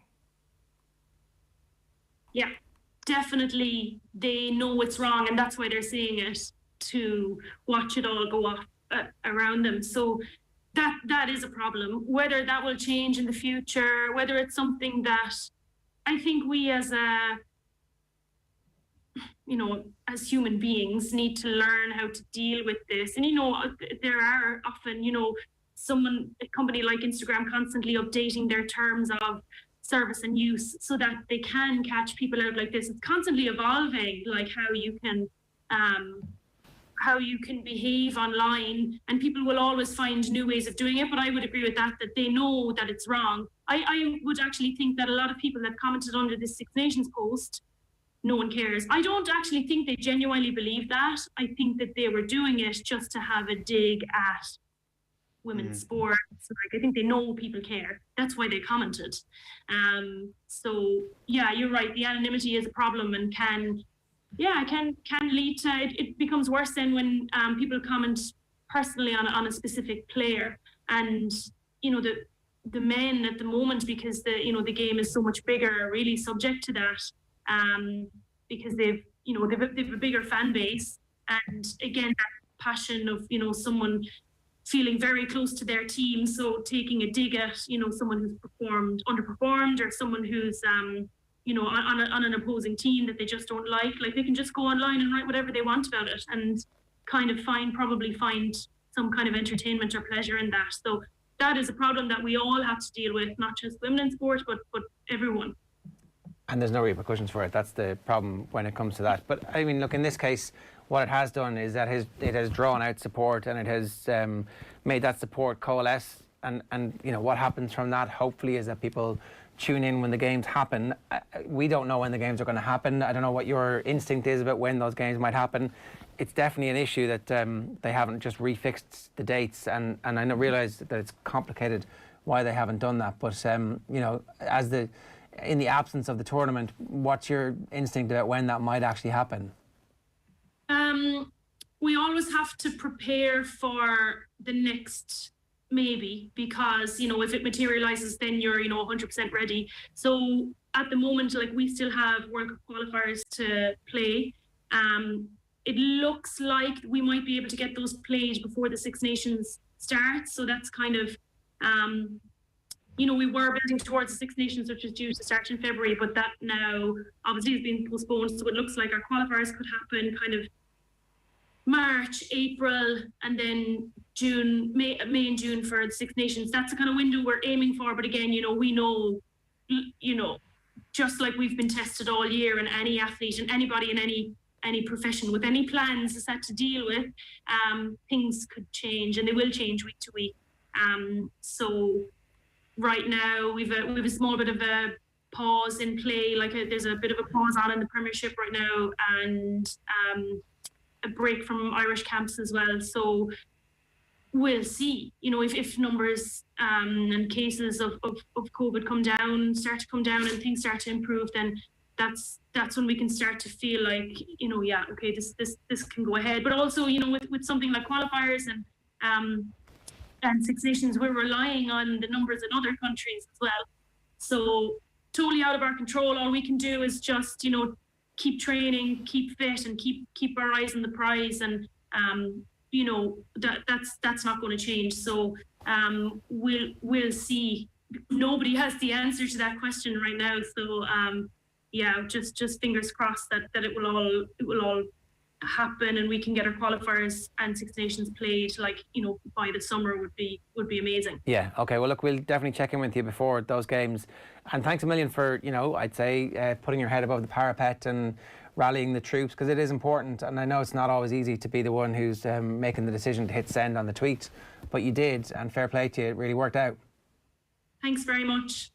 That's Anna Caplice there giving us some thoughts about what it's like to be a woman playing sport in Ireland at the moment. And you can follow her on Twitter as well. 087 9 180 180 is the number. We're going to be back, what is it, 7 minutes past 9. If you missed anything from the show, you can get it all back on our podcast stream. Subscribe now to the OTB AM podcast. You can do that. The best places on the OTB Sports app. You can do it wherever you get your podcasts. Nathan Murphy's going to join us next to talk Tiger Woods and Deal or No Deal. OTB AM. This is OTB Sports Radio. Off the ball. Jamie caught Frank with quite a bad challenge, and the physio was patching him up, and Les Seeley, his turned to Frank. He went, "Frank, get back on and do him good and proper." He said he took a liberty there. He said, "Make sure you leave it on him good and proper." And I'm stood there, I'm thinking, oh, hang on, he's talking about him doing this ain't right, you know. Off the ball. Weeknights from 7 and weekends from 1. This is OTB Sports Radio, live 24/7 on the OTB Sports app. The OTB Sports app. Listen to OTB Sports Radio 24/7, plus all your favorite podcasts. Do you not realise how crazy those things were? The OTB Sports app. Available to download now from your app store. OTB AM. With Gillette, we don't just play the game, we change it. Gillette, made of what matters. 8 minutes past 9 this morning. Owen, once again, you've not included us on the email list for screeners for HBO documentaries, but you've got it. Yeah, they obviously just pick and choose who they give these things to these days. So sorry about that, guys. Nathan, you saw part 1. I don't think you've joined us in part 2 just yet. Well, trust me, Ger, from the email that Owen Sheehan sent me on last night and some of the little pop-ups that came up on my screen, you're better off not being on that email list. Yeah, so Tiger Woods part 2. It's for work. It's for work. I swear, it's for work. Well, I think it's that I was trying to open it on my work computer is why I couldn't watch it. Wherever you get your kicks on. It's lockdown. I know it's tough for young lads. Really is a lot of pent-up frustration. Speaking of Tiger Woods, part 2, it was... no pent-up frustration, apparently, part 2.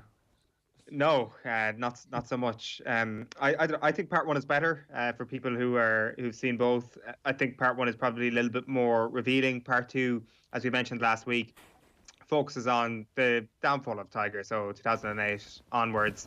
And I think everybody kind of knows all these details, which is kind of the problem. If you're making a documentary about one of the most public downfalls in sporting history, it's going to be very hard to give the public something that they don't already know. Like, they speak to Rachel Lucatel, and she's one of the talking heads in it, and she gives a good bit of insight. But outside of that, it's a lot of archive, it's a lot of images of magazine fronts, newspaper front covers, all that sort of thing. So you're not actually gaining a whole pile. But from Rachel Lucatel, you can definitely get a bit about what Tiger's mindset was like in those years when he had so many extramarital affairs going on, and the way he, I guess, was so psychopathic about it that he managed to compartmentalize all these sort of things. He would make these women think that he loved them properly and that they were the only one. And I think the sense of shock that they felt when they all realized that there were so many people that he was sleeping with so regularly before this all came out, I think is one of the things you can certainly take away from it. I'm not sure how this is covered in the book, Nathan, but certainly I think that's the big part about this, the ability for Tiger Woods to compartmentalise, for him to zone in on the course, and for him to completely let loose off the course during that period of time is probably most interesting here. Yeah, it was as if he was leading, and he was leading a completely alternative life for several years. He had been built up to be this American dream, and I think for anybody outside the very close golf circle, they believed it. They looked at the happy marriage, they looked at the beautiful kids, and they thought this guy is everything you would want in a sports star, in an inspiring figure. And it was quite shocking as they went through woman by woman, the various different affairs he had. And what was most shocking, I guess, was that how seedy it all ended up being. That and the sheer number. And the reviews I've read of part 2 again is that it is very salacious and overly so, and quite down on Tiger. We know that he made big mistakes. Morally, he made big mistakes. But even watching back and reading about some of the footage of the time and the reaction, like the chairman of Augusta National standing up at a press conference and slating Tiger and going to town on him because of having affairs, as much as you can frown upon it. Like, what is it to do with him? But it was open season for a good 18 months on Tiger Woods to take him down in whatever way you want, despite the fact that Tiger was the one who built up so many of these people into the position of power they were in. As a matter of interest, how would it not have been seedy? Would he, like, they classier hotels, limos? What would have made it stopped it from being seedy? Because, like, it's a fundamentally seedy thing, no? It is, but I suppose it was the sheer magnitude of people involved, right, which meant that it wasn't just one or two, and as you say, always in high-class hotels. It was in the sort of motel-style side of the road. Right. Knee tremblers. That you would have assumed, wrongly, and maybe it's my own prejudice looking at it, that you would think the world's greatest sports person, the world's richest sports person, wouldn't have been resorting to. But it seemed it was any way possible at that stage. Right. Yeah. The scale of it makes it sound like it's a doping program almost, you know, that so many people had to be involved for this, Owen. What unfolds? But almost like that. That's actually a really interesting analogy. Like, well, I mean, the sheer numbers, I guess, is one of the seedy elements of this. But I would definitely say that the seediness of it, and if you look back on it regretfully from the standpoint maybe of the media, is the way in which some of these women were actually spoken about. Like, there's a clip of Whoopi Goldberg on a chat show in the USA tearing into Rachel Lucatel, and it's kind of disgusting, really, the way all these people are spoken about. Like, obviously, Tiger is torn limb from limb across a multitude of different platforms, and it really does culminate in that Billy Payne I guess, monologue at Augusta National that you mentioned there, Nathan, which is also kind of disgusting. I think the way he talks about Tiger as a role model and questions his personal decisions and how he has let everybody down at Augusta National, which I just think is almost the worst part of the story, like that he would have the temerity to go out there and the neck to actually say that about Tiger when he had already been down and he had been beaten multiple times by everybody in the media come that stage of his life. And it just felt, there was just such a dark undertone to that Billy Payne speech at Augusta National. And in fairness, the documentary does hit back at that. And there is one talking head in the documentary who's like, who are you to say that about Tiger Woods? And I guess like there was the apology, the press conference, the infamous press conference at this point. There was a lot of self-reflection going on. And I don't know, I think that there was a balancing act there where it got to the point where the reaction to Tiger Woods had spilled over to seediness in itself.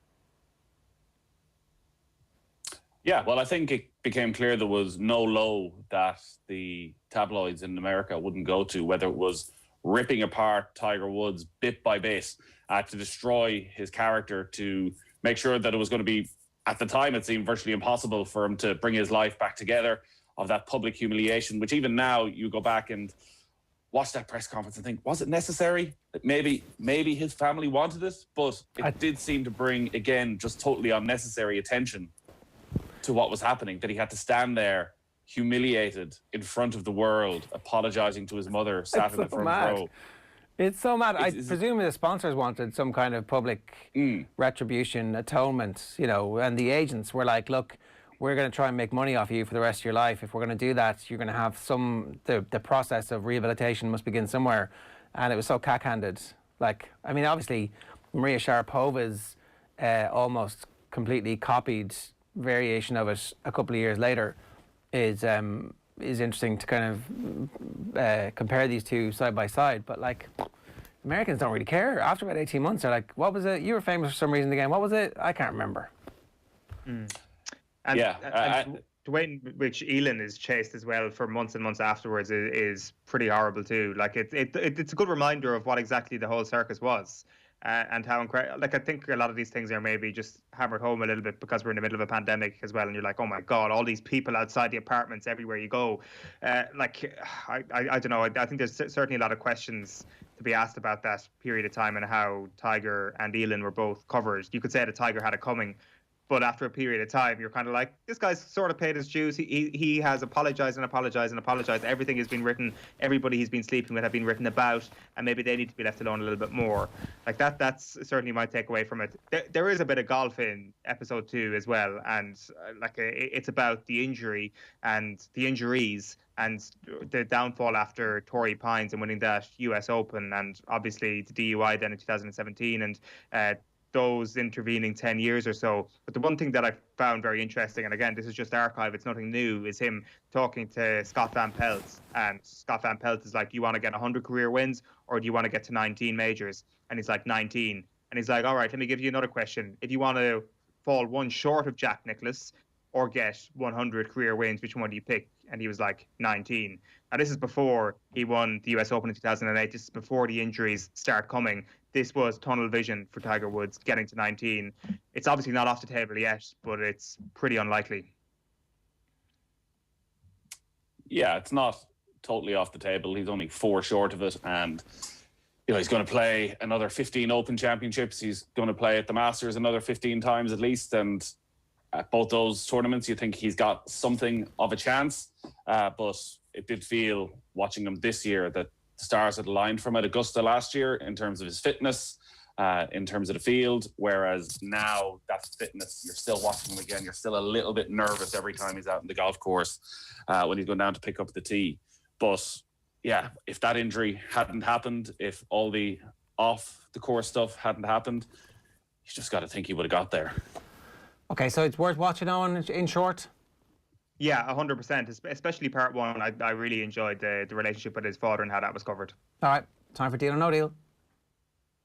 I signed for them after the Euros, and after my first day's training, I was driving home. I was actually thinking, regretting it, what have I done? Like I walked into a circus. It's amazing, isn't it? Okay, so 5 deals to rattle through here. Free spending Chelsea are planning to dip back into the transfer market to bring Borussia Dortmund's Erling Braut Haaland to London. This is according to The Athletic. They're ready to break their transfer record for the 20-year-old. His 75 million release clause is active from summer 2022. And according to the report, Chelsea are willing to go all out to bring him to Stamford Bridge before next season kicks off. Yannick Fjortov tweeted, I understand there's no chance he will leave Dortmund this summer. He's been at the club only 1 year. Throughout his career, it has been all about development. He's 20 now and in a good place right now. On a scale of 1 to 10, do you believe this deal will happen, and what impact would he make at the club, Nathan? I think it's about a 2 out of 10 that he ends up at Chelsea this summer, maybe a 4 out of 10 that he ends up at Chelsea at any stage over the next 2 or 3 years. What impact would he make? He will be a transformative figure for whatever team he goes to. You look at his goal-scoring record again this season. He's scoring more than 1 goal a game, and it feels as though he's just getting better and better. Chelsea almost feels at this stage a little bit too small for him, but the options are a Manchester City, Paris Saint-Germain, Real Madrid or Barcelona. That is where he's going to end up. Manchester United have the money to go and invest in him as well. So he has been, and obviously has very good advice around him. You think another year in Germany and Borussia Dortmund wouldn't do him any harm at all, and then you make the move. It does depend when a Real Madrid or Manchester City feel the need to go and spend. Manchester City have a gap there right now because of Sergio Aguero's injuries. Well, they'll get Messi for a year, then send Messi to America, and then Haaland rolls in after him. It's perfect timing. Exactly, and well, I know Miguel Delaney was on last night and often talking about Kylian Mbappe is still the number 1 target for Real Madrid. Those two are the two that any of those super clubs are looking at to be that figure that can guide them through the next 5-6 years and can guarantee you a certain amount of goals. If Chelsea can somehow pull it off and deal with Mino Raiola and steal in ahead of everybody else and even get him for 2 or 3 years, whoever has him, you're putting as favourites for the title. Is 75 million buyout clause, that was a genius bit of work from the agent and the DA to get that, because it's nothing for these big clubs. Wasn't that the main reason why he actually went to Dortmund, was that he knew he'd have a way out with that small release clause? I think that was part of the sweetener for him, because he knew that Dortmund would only be a stepping stone for his own career. I remember that being a big thing at the time. Nathan, just on the Chelsea thing, like, how much have they damaged their chances of signing someone like Erling Haaland, given the way the season has gone for them, where they've obviously brought in someone like Kai Havertz, and somebody who, like Haaland, was expected, huge things were expected of pretty much immediately, not on the same level as Haaland. But do you look at Chelsea and say, God, I wouldn't like my player going there if you're Mino Raiola? Well, I think if you're looking at Chelsea, you're also expecting the manager to change on a semi-regular basis. So it may not be Frank Lampard by the time Erling Haaland would arrive, if they could get there. Havertz, it felt, was being played out of position. First, that he's stuck on the right of a front three. Then he got COVID and hasn't really come back from that yet at all. Timo Werner, I was never convinced about from the start. And obviously he's having a massive dip in form. But players of that confidence of Haaland have got to be confident enough that whenever and wherever they go, they're going to make a difference, that they don't need to overly worry about what has gone before. Just because Kai Havertz didn't make it doesn't mean he can't make it. The release clause is interesting in that part of that story is that Chelsea would go in above the release clause to try and force Borussia Dortmund's hands. And if it ends up being a bidding war, well, the release clause is sort of obsolete, because there's no way he goes for 75 million if Borussia Dortmund are in a position, even with that release clause, to sell to the highest bidder. I don't think they are, though. Isn't that the whole point of the release clause? Once any team meets it, you're entitled to talk to them. So why then would Chelsea bid more?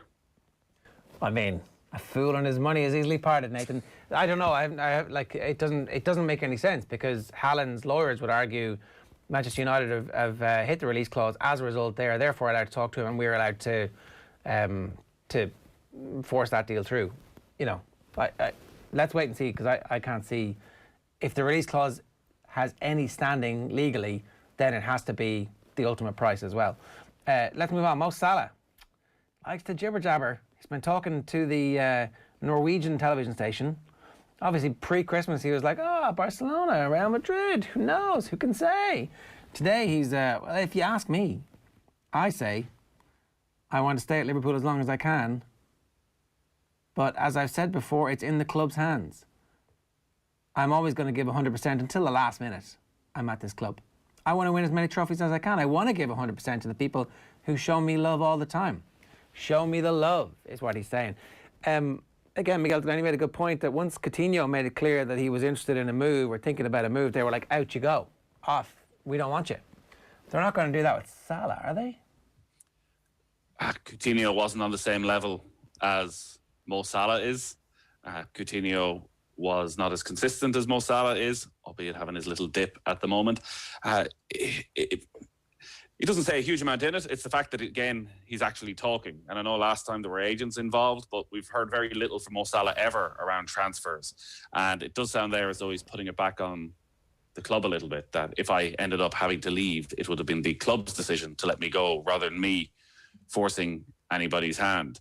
Jimmy Carroll was making a point last night of Liverpool's front three, how long they've been together, how many games they've played together in comparison, say, to the great Barcelona side, where there was a constant churn of consistently brilliant front threes, but sometimes every year, sometimes every 2-3 years, one of the three changed. Messi was the only one that was always there.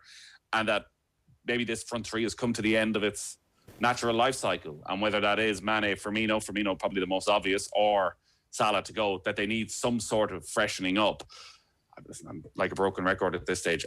I still think Salah is the best of that front three. I think it would be a mistake for Liverpool to sell him. But if his dip in form, and inside the camp, if they can tell that his head has been turned and that this dip is because of a changed attitude around the training ground and a changed attitude around the dressing room, well, they'll have no choice but to get rid of him. Or give him the new contract. Buy him off. Like, this is, I'm wondering, is there an element of work to rule? It's like, look without me, what are you? Give me the 300 grand a week. Give me the 300 grand a week. Quite possibly. There hasn't been a huge amount of talk about contract negotiations. It's been more transfer speculation. But if they want to keep him, you're going to have to offer him that new contract. And as I say, I think of the three, he would be the one that I would be going all out to make sure you can keep, because there's no guarantees you're replacing those goals from Mo Salah. There's no guarantee. And also, if Salah goes, are you adding in another player alongside Firmino and Mane? Is that Jota? Or actually you're looking for another player to go with Jota and Firmino drops out as well? Because, again, watching Monday Night Football last night, we're going through the decline in his goals and not his work rate, but his amount of interceptions in the opposition half. All of these things, all of these key stats for Firmino, that sort of stuff he'd be massively defended by Liverpool fans for because of what he contributes away from just goals. All of that has gone down so far this season. So they've got some big decisions to make either way, whether Salah stays or goes, as to what they do with Firmino. I think Mane is going to stay one way or another, but nobody's buying Firmino. It's not great timing. I think Firmino will definitely have plenty of options if Liverpool decide to sell, but it's not great timing when you're in the midst of your biggest dip in form in the last 3 years and your star man is in the papers again. Not exactly quashing the speculation. No, he's absolutely not quashing the speculation. It's quite the opposite. Right, very quickly on these. Hassan Hootel says life will go on if Danny Ings leaves Southampton. His contract runs until 2022. Who should buy him? How much is he worth? And how high is his ceiling? He's 28. So very quickly on this one. I think he could end up at one of the very top clubs as a bit of a stopgap. So, his goal-scoring record, 22 goals last season. Could he slip in and play a lot of games for Manchester City for a season as a number 9? I know Southampton fans will get very angry if I say he'd be a perfect fit at a Leicester as the backup and an alternative and a partner for Jamie Vardy at times, but are Leicester a bit that big a club compared to Southampton? I think there's no shortage of options. And Arsenal, you name it, any of those clubs, Danny Ings, I think, has the quality to play for. He was injured pretty much his entire time at Liverpool, so you cannot judge him on that. Would Liverpool take him back? I don't know.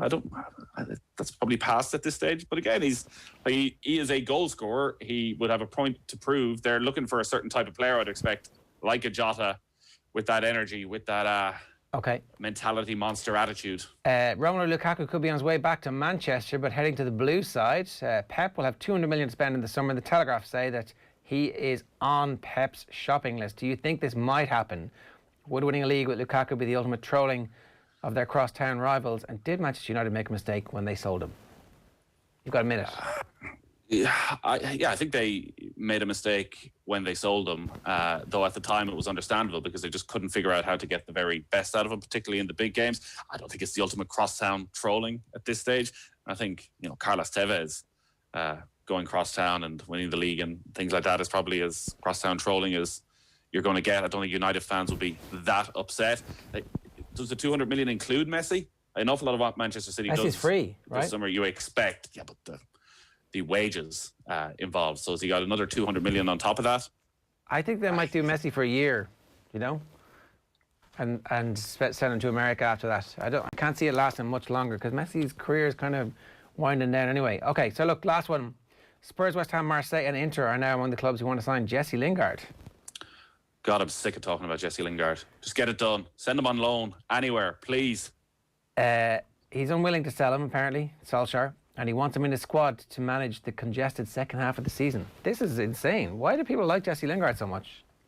Well, Jesse Lingard at his best looked comfortable in a Manchester United jersey, but we haven't seen Jesse Lingard in a Manchester United jersey a minute here or there. So it's going to be very difficult for the likes of Jesse Lingard's at clubs in a crowded second half of the season to come on for one game on a Wednesday night away from home, and Jesse, you're starting, go make an impression and prove to everybody that you should stay at the club. It's an almost impossible job. You're doing it more for numbers. Remember, clubs have 9 substitutes now. So if he's not there, you're going down for a kid. Maybe he just feels, actually, here's someone I can trust to do a solid job, and we don't need the money right now. We can sell him in the summer for pretty much the exact same price they've extended their contract. All right, that is deal or no deal. I signed for them after the Euros, and after my first day's training, I was driving home. I was actually thinking, regretting it, what have I done? Like I walked into a circus. It's amazing, isn't it? OTB AM is live in association with Gillette. Good morning. Start with Gillette, giving you the confidence to tackle the day ahead. Tomorrow morning, we're talking the Leinster-Munster rivalry. We'll have more football and much more live from 7:30 all the way through until 10. Right now, we're bringing you Andy Dunne talking about what needs to change with Irish Rugby. Enjoy. This is where we are as we head towards an opening 7-8 days of Wales away and then France at home. That's the picture as things stand. You want to talk, I asked you, is there anything on your mind pre-show, and you wanted to talk about the Irish number 9s, our tradition of scrum half play, how we develop, how we target certain players, and I mean, you're kind of pinpointing it as one of the key issues for Ireland's poor tempo, for thinking of Ireland in the last year, 18 months, 2 years maybe, I guess, at this stage. Some fairly stodgy build-up play without much tempo would jump to a lot of people's minds. So where do you want to take us here? Yeah, well, I think it's something that's the tempo of our game, the fundamental setter of the pace within a lot of rugby teams, international teams, domestic, European, Southern Hemisphere teams. The person who sets the pace in those environments tends to be the 9. And actually what I think has happened in Irish rugby over an extended period of time is there's a hierarchy on the field in terms of who sets the tempo and the strategy around our game. And I think traditionally we've had our 10s do that. I suppose if we look at this Six Nations upcoming, we're playing against Wales and then France. And I think traditionally, if you look at for example, the Welsh number 9 production line in the last, God knows, 40 to 50 years, you go back as far as Chico Hopkins, who was the first kind of really celebrated Welsh number 9, actually went into rugby league, became a bit of an outcast because he made that choice to go into professional rugby league when the amateur ethos around rugby was so big around rugby union. He became a bit of an outcast, but was quite influential as a 9. Then you go into Gareth Edwards, maybe arguably the Pele or Maradona of rugby history, one of the greatest 9s ever, followed by Terry Holmes, who was a British Lion, followed by Robert Jones in the 80s. You then had Rob Howley in the 90s, Mike Phillips, Dwayne Peel, and now right through to the likes of Rhys Webb. Then you look at the French and you think of players like Philippe Carbonneau, Fabien Galtier is now gone on to be their head coach. They have these lovely utility 9/10 players in Elisal, Michalak, they've had Mignoni, they've had Yashvili. They've both got a really consistent production line of 9s who are quite dominant in their game and who are very much people within their playing group who set the tempo and the tone of play. And I actually don't think that emphasis has been in Irish rugby for a long time. We've obviously had, go back to the 70s, we've had like the likes of John Robbie, who was a British line, Michael Bradley in the 80s. And then in the last 20 years, obviously the standouts are Stringer, Owen Redden and Conor Murray. And of all those names, ironically, I think the one who gets probably the least credit is Owen Redden, who was a brilliant strategist, a brilliantly domineering player on the field. And I think it's something that's potentially in Conor Murray's game, or was in Conor Murray's game. And I think for a myriad reasons, it's slightly left him. I mean, when we think back of the game in Chicago where we beat the All Blacks, he was a huge running threat. His passing game was excellent. He used the box kick judiciously. He didn't overuse it, and there was variation in the game. And perhaps through the change or the shift in coaching strategy that happened in the following years, he's kind of fallen foul to a lot of criticism for overuse of that, and I'm sure he has to take ownership of that as well. But overall, I think there's been a lack of emphasis on our 9s running the tempo of our game. And when we look at how stale our attacking game has been in the last couple of years, we haven't been dynamic at 9, and we've overused that box kick. If we're looking at, you mentioned Paul Pogba, if we're looking at other sporting comparisons, I think the way the Dubs use Kieran Kilkenny currently is to slow play down to maintain possession. But I think, without oversimplifying it, I mean, that's a 140-metre pitch. It's a much bigger pitch, same amount of players. And having someone like Kilkenny who slows play down is quite advantageous to Dublin. I mean, he can obviously move in any direction, pass in any direction. I think in modern rugby, with huge players on a smaller pitch, the notion of slowing play down to maintain possession is not advantageous, and it's become this malaise that we've fallen into. And the only alternatives, the only get-outs then are pop to a forward runner, blunt force trauma, which doesn't work against bigger oppositions, and then when it becomes stale, we kick it away. So I'd love to see in this Six Nations a shift in that emphasis. I mean, we've seen Farrell make bold selections around the likes of Jamieson Gibson Park. And again, I don't want to gloss over Luke McGrath. They're both very, very similar high-tempo players. Murray can play that high-tempo game if he's prompted. And then you've obviously got the likes of Cooney, Marmion, Caelan Blade. There's a lot of talent and there's a lot of capacity to do that in our 9s. I think it could really change the overall focus of our attack.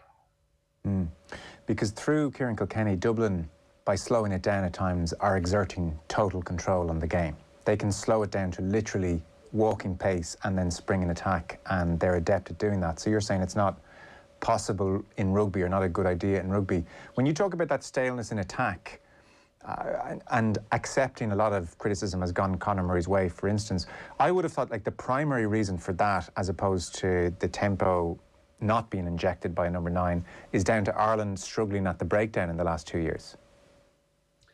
I think it's a fair point. I mean, we can't isolate one from the other. They're mutually beneficial. A fast breakdown should lend itself to a more dynamic use of the ball at 9. But I think similarly in reverse, we've got to look at a faster use of ball at 9 means defences have less time to get organised, means it's more likely that a 9 will be able to find space in between the shoulders of defenders for an oncoming attacker, which again will lend itself to more momentum at the next ruck. So I don't think one can look highly functional without the other, but I do think there has been a real problem and perhaps just a misled approach, that actually that sense of seeing forwards line up one behind another to lengthen the distance from the breakdown, so our 9 can put his foot on the ball, look over everyone's shoulder, pick out who's going to box kick, and it has become terribly cumbersome and predictable. And that type of play that we used, I suppose, the Kieran Kilkenny analogy, it's counterproductive in modern rugby as opposed to what's happening in that Kieran Kilkenny setting. It's actually been very advantageous to Dublin to cool the jets, slow things down, and then launch a very aggressive, fast attack. Modern rugby is not lending itself to that. The game needs kind of almost constant high tempo and an ability to make decisions at high tempo under pressure. The idea of slowing it down is really counterproductive. So I think that was one of the key reasons Farrell opted for Gibson Park in a couple of those autumn games. And I think it showed bravery and courage on his part that he needs to change the tempo of how we play. He needs to find a way for our attack to be unleashed. The wider cultural point you made was very interesting about what is an Irish number 9 and what is their role in the team, and you've gone back a long way there. But even if I was to think of my lifetime properly watching rugby, or rugby, say, in the professional era, you've got Ronan O'Gara and you've got Johnny Sexton. They are not just two dominant players, they're two dominant personalities. There is no doubt who's running the team. Absolutely, and I think perhaps I don't know if it's uniquely Irish. It's certainly more Northern Hemisphere in terms of how rugby is run on the field. There's always been great value attached to a 10 that appears to be the on-field general. Maybe the only Southern Hemisphere examples I can think of that are the same would be the likes going back to the 80s and 90s. Michael Lynagh, obviously a double World Cup winner, but he had Nick Farr-Jones inside him, who was actually team captain. So if we jump then to the likes of the All Blacks, where when Bowden Barrett gets World Player of the Year 2 seasons in a row, what is their response? They ditch him out to full back and they bring in Richie Mwonga. So there's no actual reliance on his on-field generalship, if that's a word. But what has actually happened, I think they've diluted responsibility and decision-making across the back line, but also tend to focus a lot on Aaron Smith again for tempo. And absolutely, we can identify that. I think historically, we can identify that in the Welsh and French approaches. And less so we see it in 10. So yeah, we've certainly, Sexton at his best and O'Gara at their best have been hugely influential and positive influences in Irish rugby.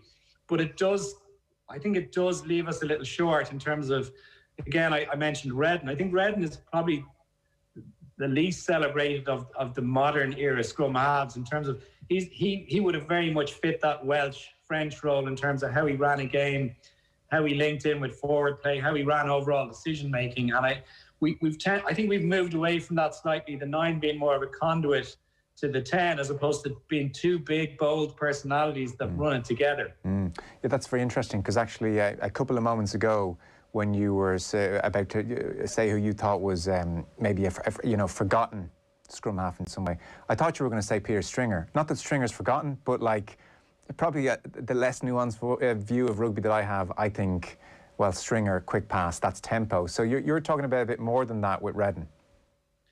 Yeah, well, I think Stringer he had so many good traits. His durability was one. He was built of rubber. You know, he never really got injured. He had an amazing injury profile, which meant he was available. His fitness levels were arguably better than anyone in the squad. His pass, much celebrated pass, was as you identified, high tempo. But if I was to look at his all-round game, I don't think he was as much of a running threat as some other 9s have been.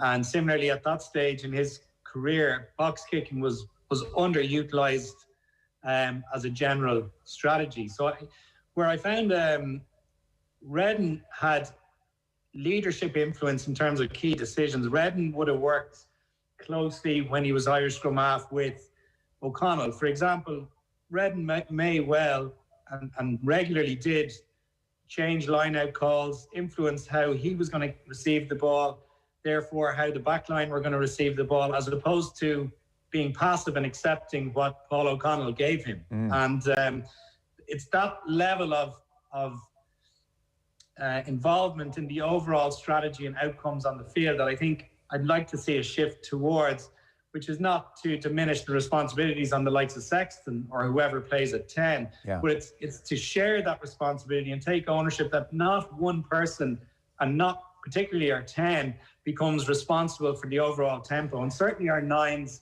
have been responsible for slowing everything down as opposed to speeding things up. So yeah, I think Owen Redden of all the scrum halves in the last 20 years were probably the closest to that Welsh-French prototype that I'm referring to. This is quite interesting because when I have conversations with various people across the years increasingly, and we're talking about, say, you know, the reliance on Sexton, one of the obvious solutions which is put forward is, well, let's get another first receiver in at centre. We actually, even as a punditry culture, don't talk too much about injection of tempo from 9 and ownership of the game plan from 9, albeit Murray has taken criticism in the last 2 years, but not that type of criticism, I think. Yeah, I think the criticism has probably been leveled towards, you know, overuse of the box kick.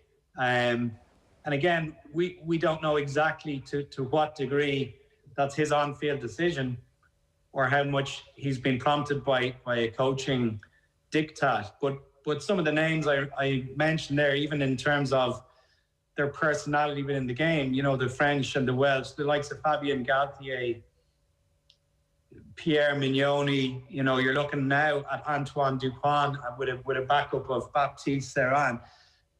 It's very, very clear that they are the little generals on the field. And it's just that shift in ownership. I would like to see that the 9s empowered with more responsibility, because I think they are in that position where they're central to how we dictate the speed levels within our game.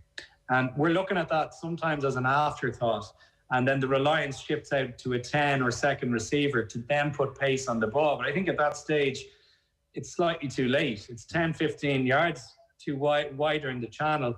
But with organised defences, it again becomes this blunt force trauma. And we return to that 1 yard gain type rugby, which can be exhausting and boring and difficult to watch. Exhausting to watch as well, yeah.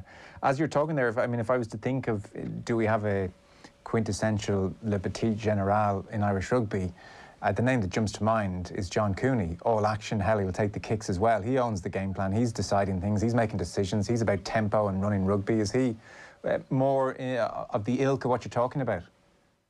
He is, yeah. I think Luke McGrath as well has had a tough year. Obviously, you know, very much 50-50 in terms of selection with Leinster, but then leapfrogged by Gibson Park. But also, I think that was a good decision too, because I think Gibson Park is quite dominant in terms of how he sets the overall pace for the team. And I think it's well noted both McGrath, Gibson Park, and so too Cooney are very good communicators between the forward pack and the back line. I think they demonstrate a lot of confidence and leadership. One thing in McGrath's game to highlight is how often he gets a second touch in attack. His backup and support play, very reminiscent of a young Sean Edwards when he played in that position for Wigan. Always scoring, you know, prolific try scorer at 9 by just following up play, getting a second touch, and being a link player after he's been a distributor at the breakdown. So, yeah, I think we do have that Le Petit General. We do have that profile within the provincial setup, and I wonder, is there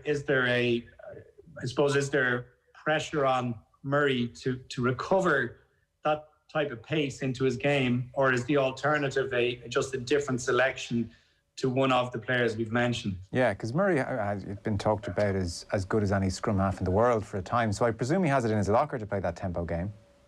Well, he does. I mean, he has done it before. I mean, he was a real threat, around that kind of 2015, 16, 17 period. Now, that's obviously 4 years ago, and as players get older, I can certainly attest to this in my own career. You do lose a yard of pace, which is tricky at 9, tricky at 10. Very serious injury as well. You suspect that may have limited his enthusiasm for taking the ball and running in places.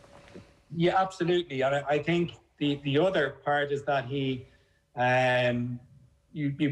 became, in a sense, a victim of his own success. He became very much a marked man. I mean, a superb series for the Lions down in Australia, I think was way back then, probably 2013. He became very much a marked man, which is clearly makes his life more difficult. But I think he's possibly withdrawn too much in terms of his threat around the ruck. But I think, it's very hard to suddenly turn it back on. I think a simpler way to allow yourself to be a running threat is to constantly clear the ball with high tempo, which tends to fracture that defensive line in or around the ruck. The less time they have to get organised later on in the game as those players tire, you may get that half yard, but it's not likely to happen when the ball stays at the base of the ruck for 10, 15, 20 seconds, which gives everyone that breather.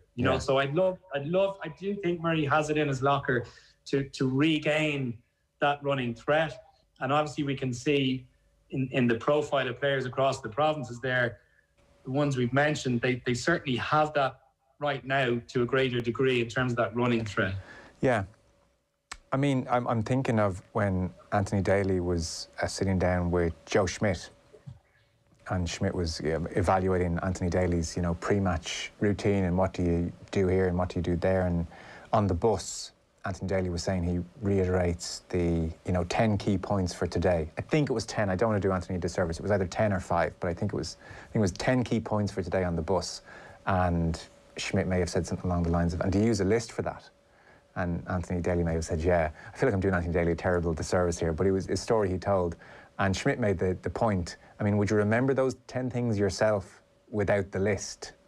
So if you're emphasising everything, you're emphasising nothing. It does feel, listening to you, like Ireland could really do with emphasising tempo. There's only 2-3 things a player can go out and really focus on. Listening to you and the way you've described our attack so perfectly, and I can see it as you're describing it, it sounds like, geez, we could really do with that injection of tempo above a lot of things right now.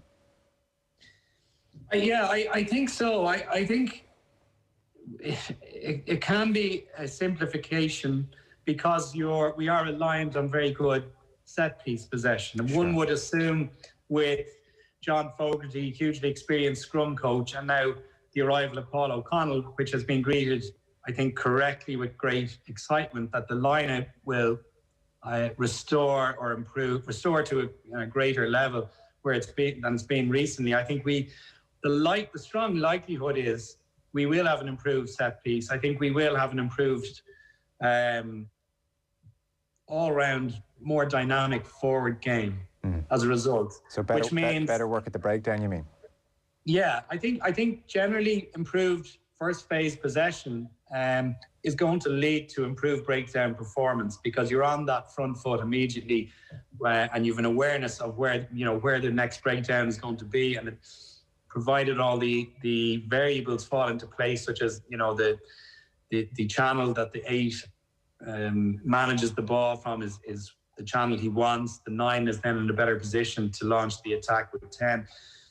One would assume, I think, we're going to have an improved set piece. So therefore, yes, I would agree with you that with the Anthony Daly and Joe Schmidt analogy, if we were to look at clearing the whiteboard and have players go out unencumbered and say, okay, you've got one thing to work on. My view would be if we raise the tempo of our game, and the greatest route to that is through how our 9 plays, I think the overall performance could vastly improve. And again, I suppose we could look at an example like Japan, where they do. We're looking, say, Ireland v England. The last 4 times we've played them, slow tempo, a lot of possession, and we may as well have still been playing them 3 hours later and not look likely to score. If you compare that with the likes of Japan's approach in the World Cup, where they're giving a weight advantage and height advantage to a lot of opposition, but their distribution, their speed with which they move the ball away from the breakdown on a constant level, and their fitness levels, the dynamism that came into their game, that made them a hugely difficult prospect for any defence in the World Cup, and we obviously fell foul of that too. And I think it's a worthwhile approach. It's actually something we ought to look at more regularly, in that we need desperately to bring a dynamic aspect back to our game. I don't believe we're going to outmuscle the top sides, no matter how much weight training we do, no matter how much fitness work we do, no matter how good Paulie's interventions are in the line-out and John Fogarty in the scrum. I still feel we're going to lose we'll only gain parity with that physical battle. But you can take on teams with speed, usage of skill and momentum, I think, to a far greater positive effect. As a number 10 in your own playing days, did you like a number 9 who took ownership, who put tempo on the thing, who got involved and dictated things a bit? Or were you there, standing there with your arms crossed saying, that's my job? Absolutely not. I mean, I loved it. The idea that a 9 took pressure off the 10 by being a running threat was a delight. It took pressure. I mean, currently you're looking at a situation, I think, where Sexton has been the fulcrum of our attack, and as a result, all eyes are on him in defence. You stop Sexton, you disarm Sexton, you try and get in his face, you try and upset his mood, and anything and everything that's done and is possible within the laws of the game to disrupt his flow. And that is an approach that has been adopted by teams to some degree of success. If you double the challenge and both your 9 and 10 are a real threat and are using a lot of variation in their game, just by that rationale alone, you dilute the attention and the focus in the opposition defence. They can't raise their game enough to focus on both people with equal detail. So yeah, I mean, when your 9 is if you think of Aaron Smith, how central he is to the overall speed of the All Blacks game, it's no wonder that Bowden Barrett had more space, in those 2 years when he was World Player of the Year. Well, when we're previewing the French game in a couple of weeks, we'll be talking about Dupont every bit as much as Intermac. And Dupont will scare the hell out of us probably even more than Intermac. So that double threat is there perfectly encapsulated with those two. Obviously, look, they've so much talent to pick from. And the Sexton point, it works twofold, because one, defensive coaches are pretty much on the record as saying our approach to Ireland the last couple of years is if we stop Sexton, we stop Ireland. So that's an issue. And secondly, he's now going on 36 and is not going to play 80 minutes of every game. That's for sure. So who's next man in at the moment for you? At 10? Yeah. I would probably, right on form, go with Jack Carty. I think he got... I do feel for him in that I think he really took a lot of heat after that Japanese loss in the World Cup. And people have short memories in terms of, he actually created 2 of the tries in the first half. He didn't marshal the team in the second half. But again, I suppose that's central to my overall point is, did he need to marshal the team as a younger 10 coming in, or did we have historically, are we shooting ourselves in the foot by expecting every single 10 to be like Raj and to be like Johnny Sexton? They are outliers. They're, the vast majority of 10s are not as domineering as those people. And we need to understand that we can play a successful game without this hierarchical structure that always runs through 10. And so the likes of Carty should be able to arrive into an Irish squad setup with slightly diluted responsibility levels, much like Richie Mwanga has done in the All Blacks setup. And I think Carty has shown a lot of resilience in the fact he went from the heights of being selected in World Cup to the depths of losing his pace in Connacht, and then again he's shown a bit of hustle, shown a bit of fight to get back in there and recover his position in Connacht, get some regular game time, get some consistency. But one thing I think Carty has is a huge amount of natural skill, and he's also got creativity in his game that very, very few times have. I think he'd be a really good backup at the moment, secondary to Sexton. And I think failing that, the forgotten man of Irish rugby due to injury, Joey Carberry, if we could get some consistency and fitness and availability back in with Joey, it would be like a huge addition to Irish rugby again. I still think if he can return to the fitness levels he had, he's a massive prospect. Yeah, I'm even as you were talking there thinking the way England have taken OTB AM. With Gillette, we don't just play the game, we change it. Gillette, made of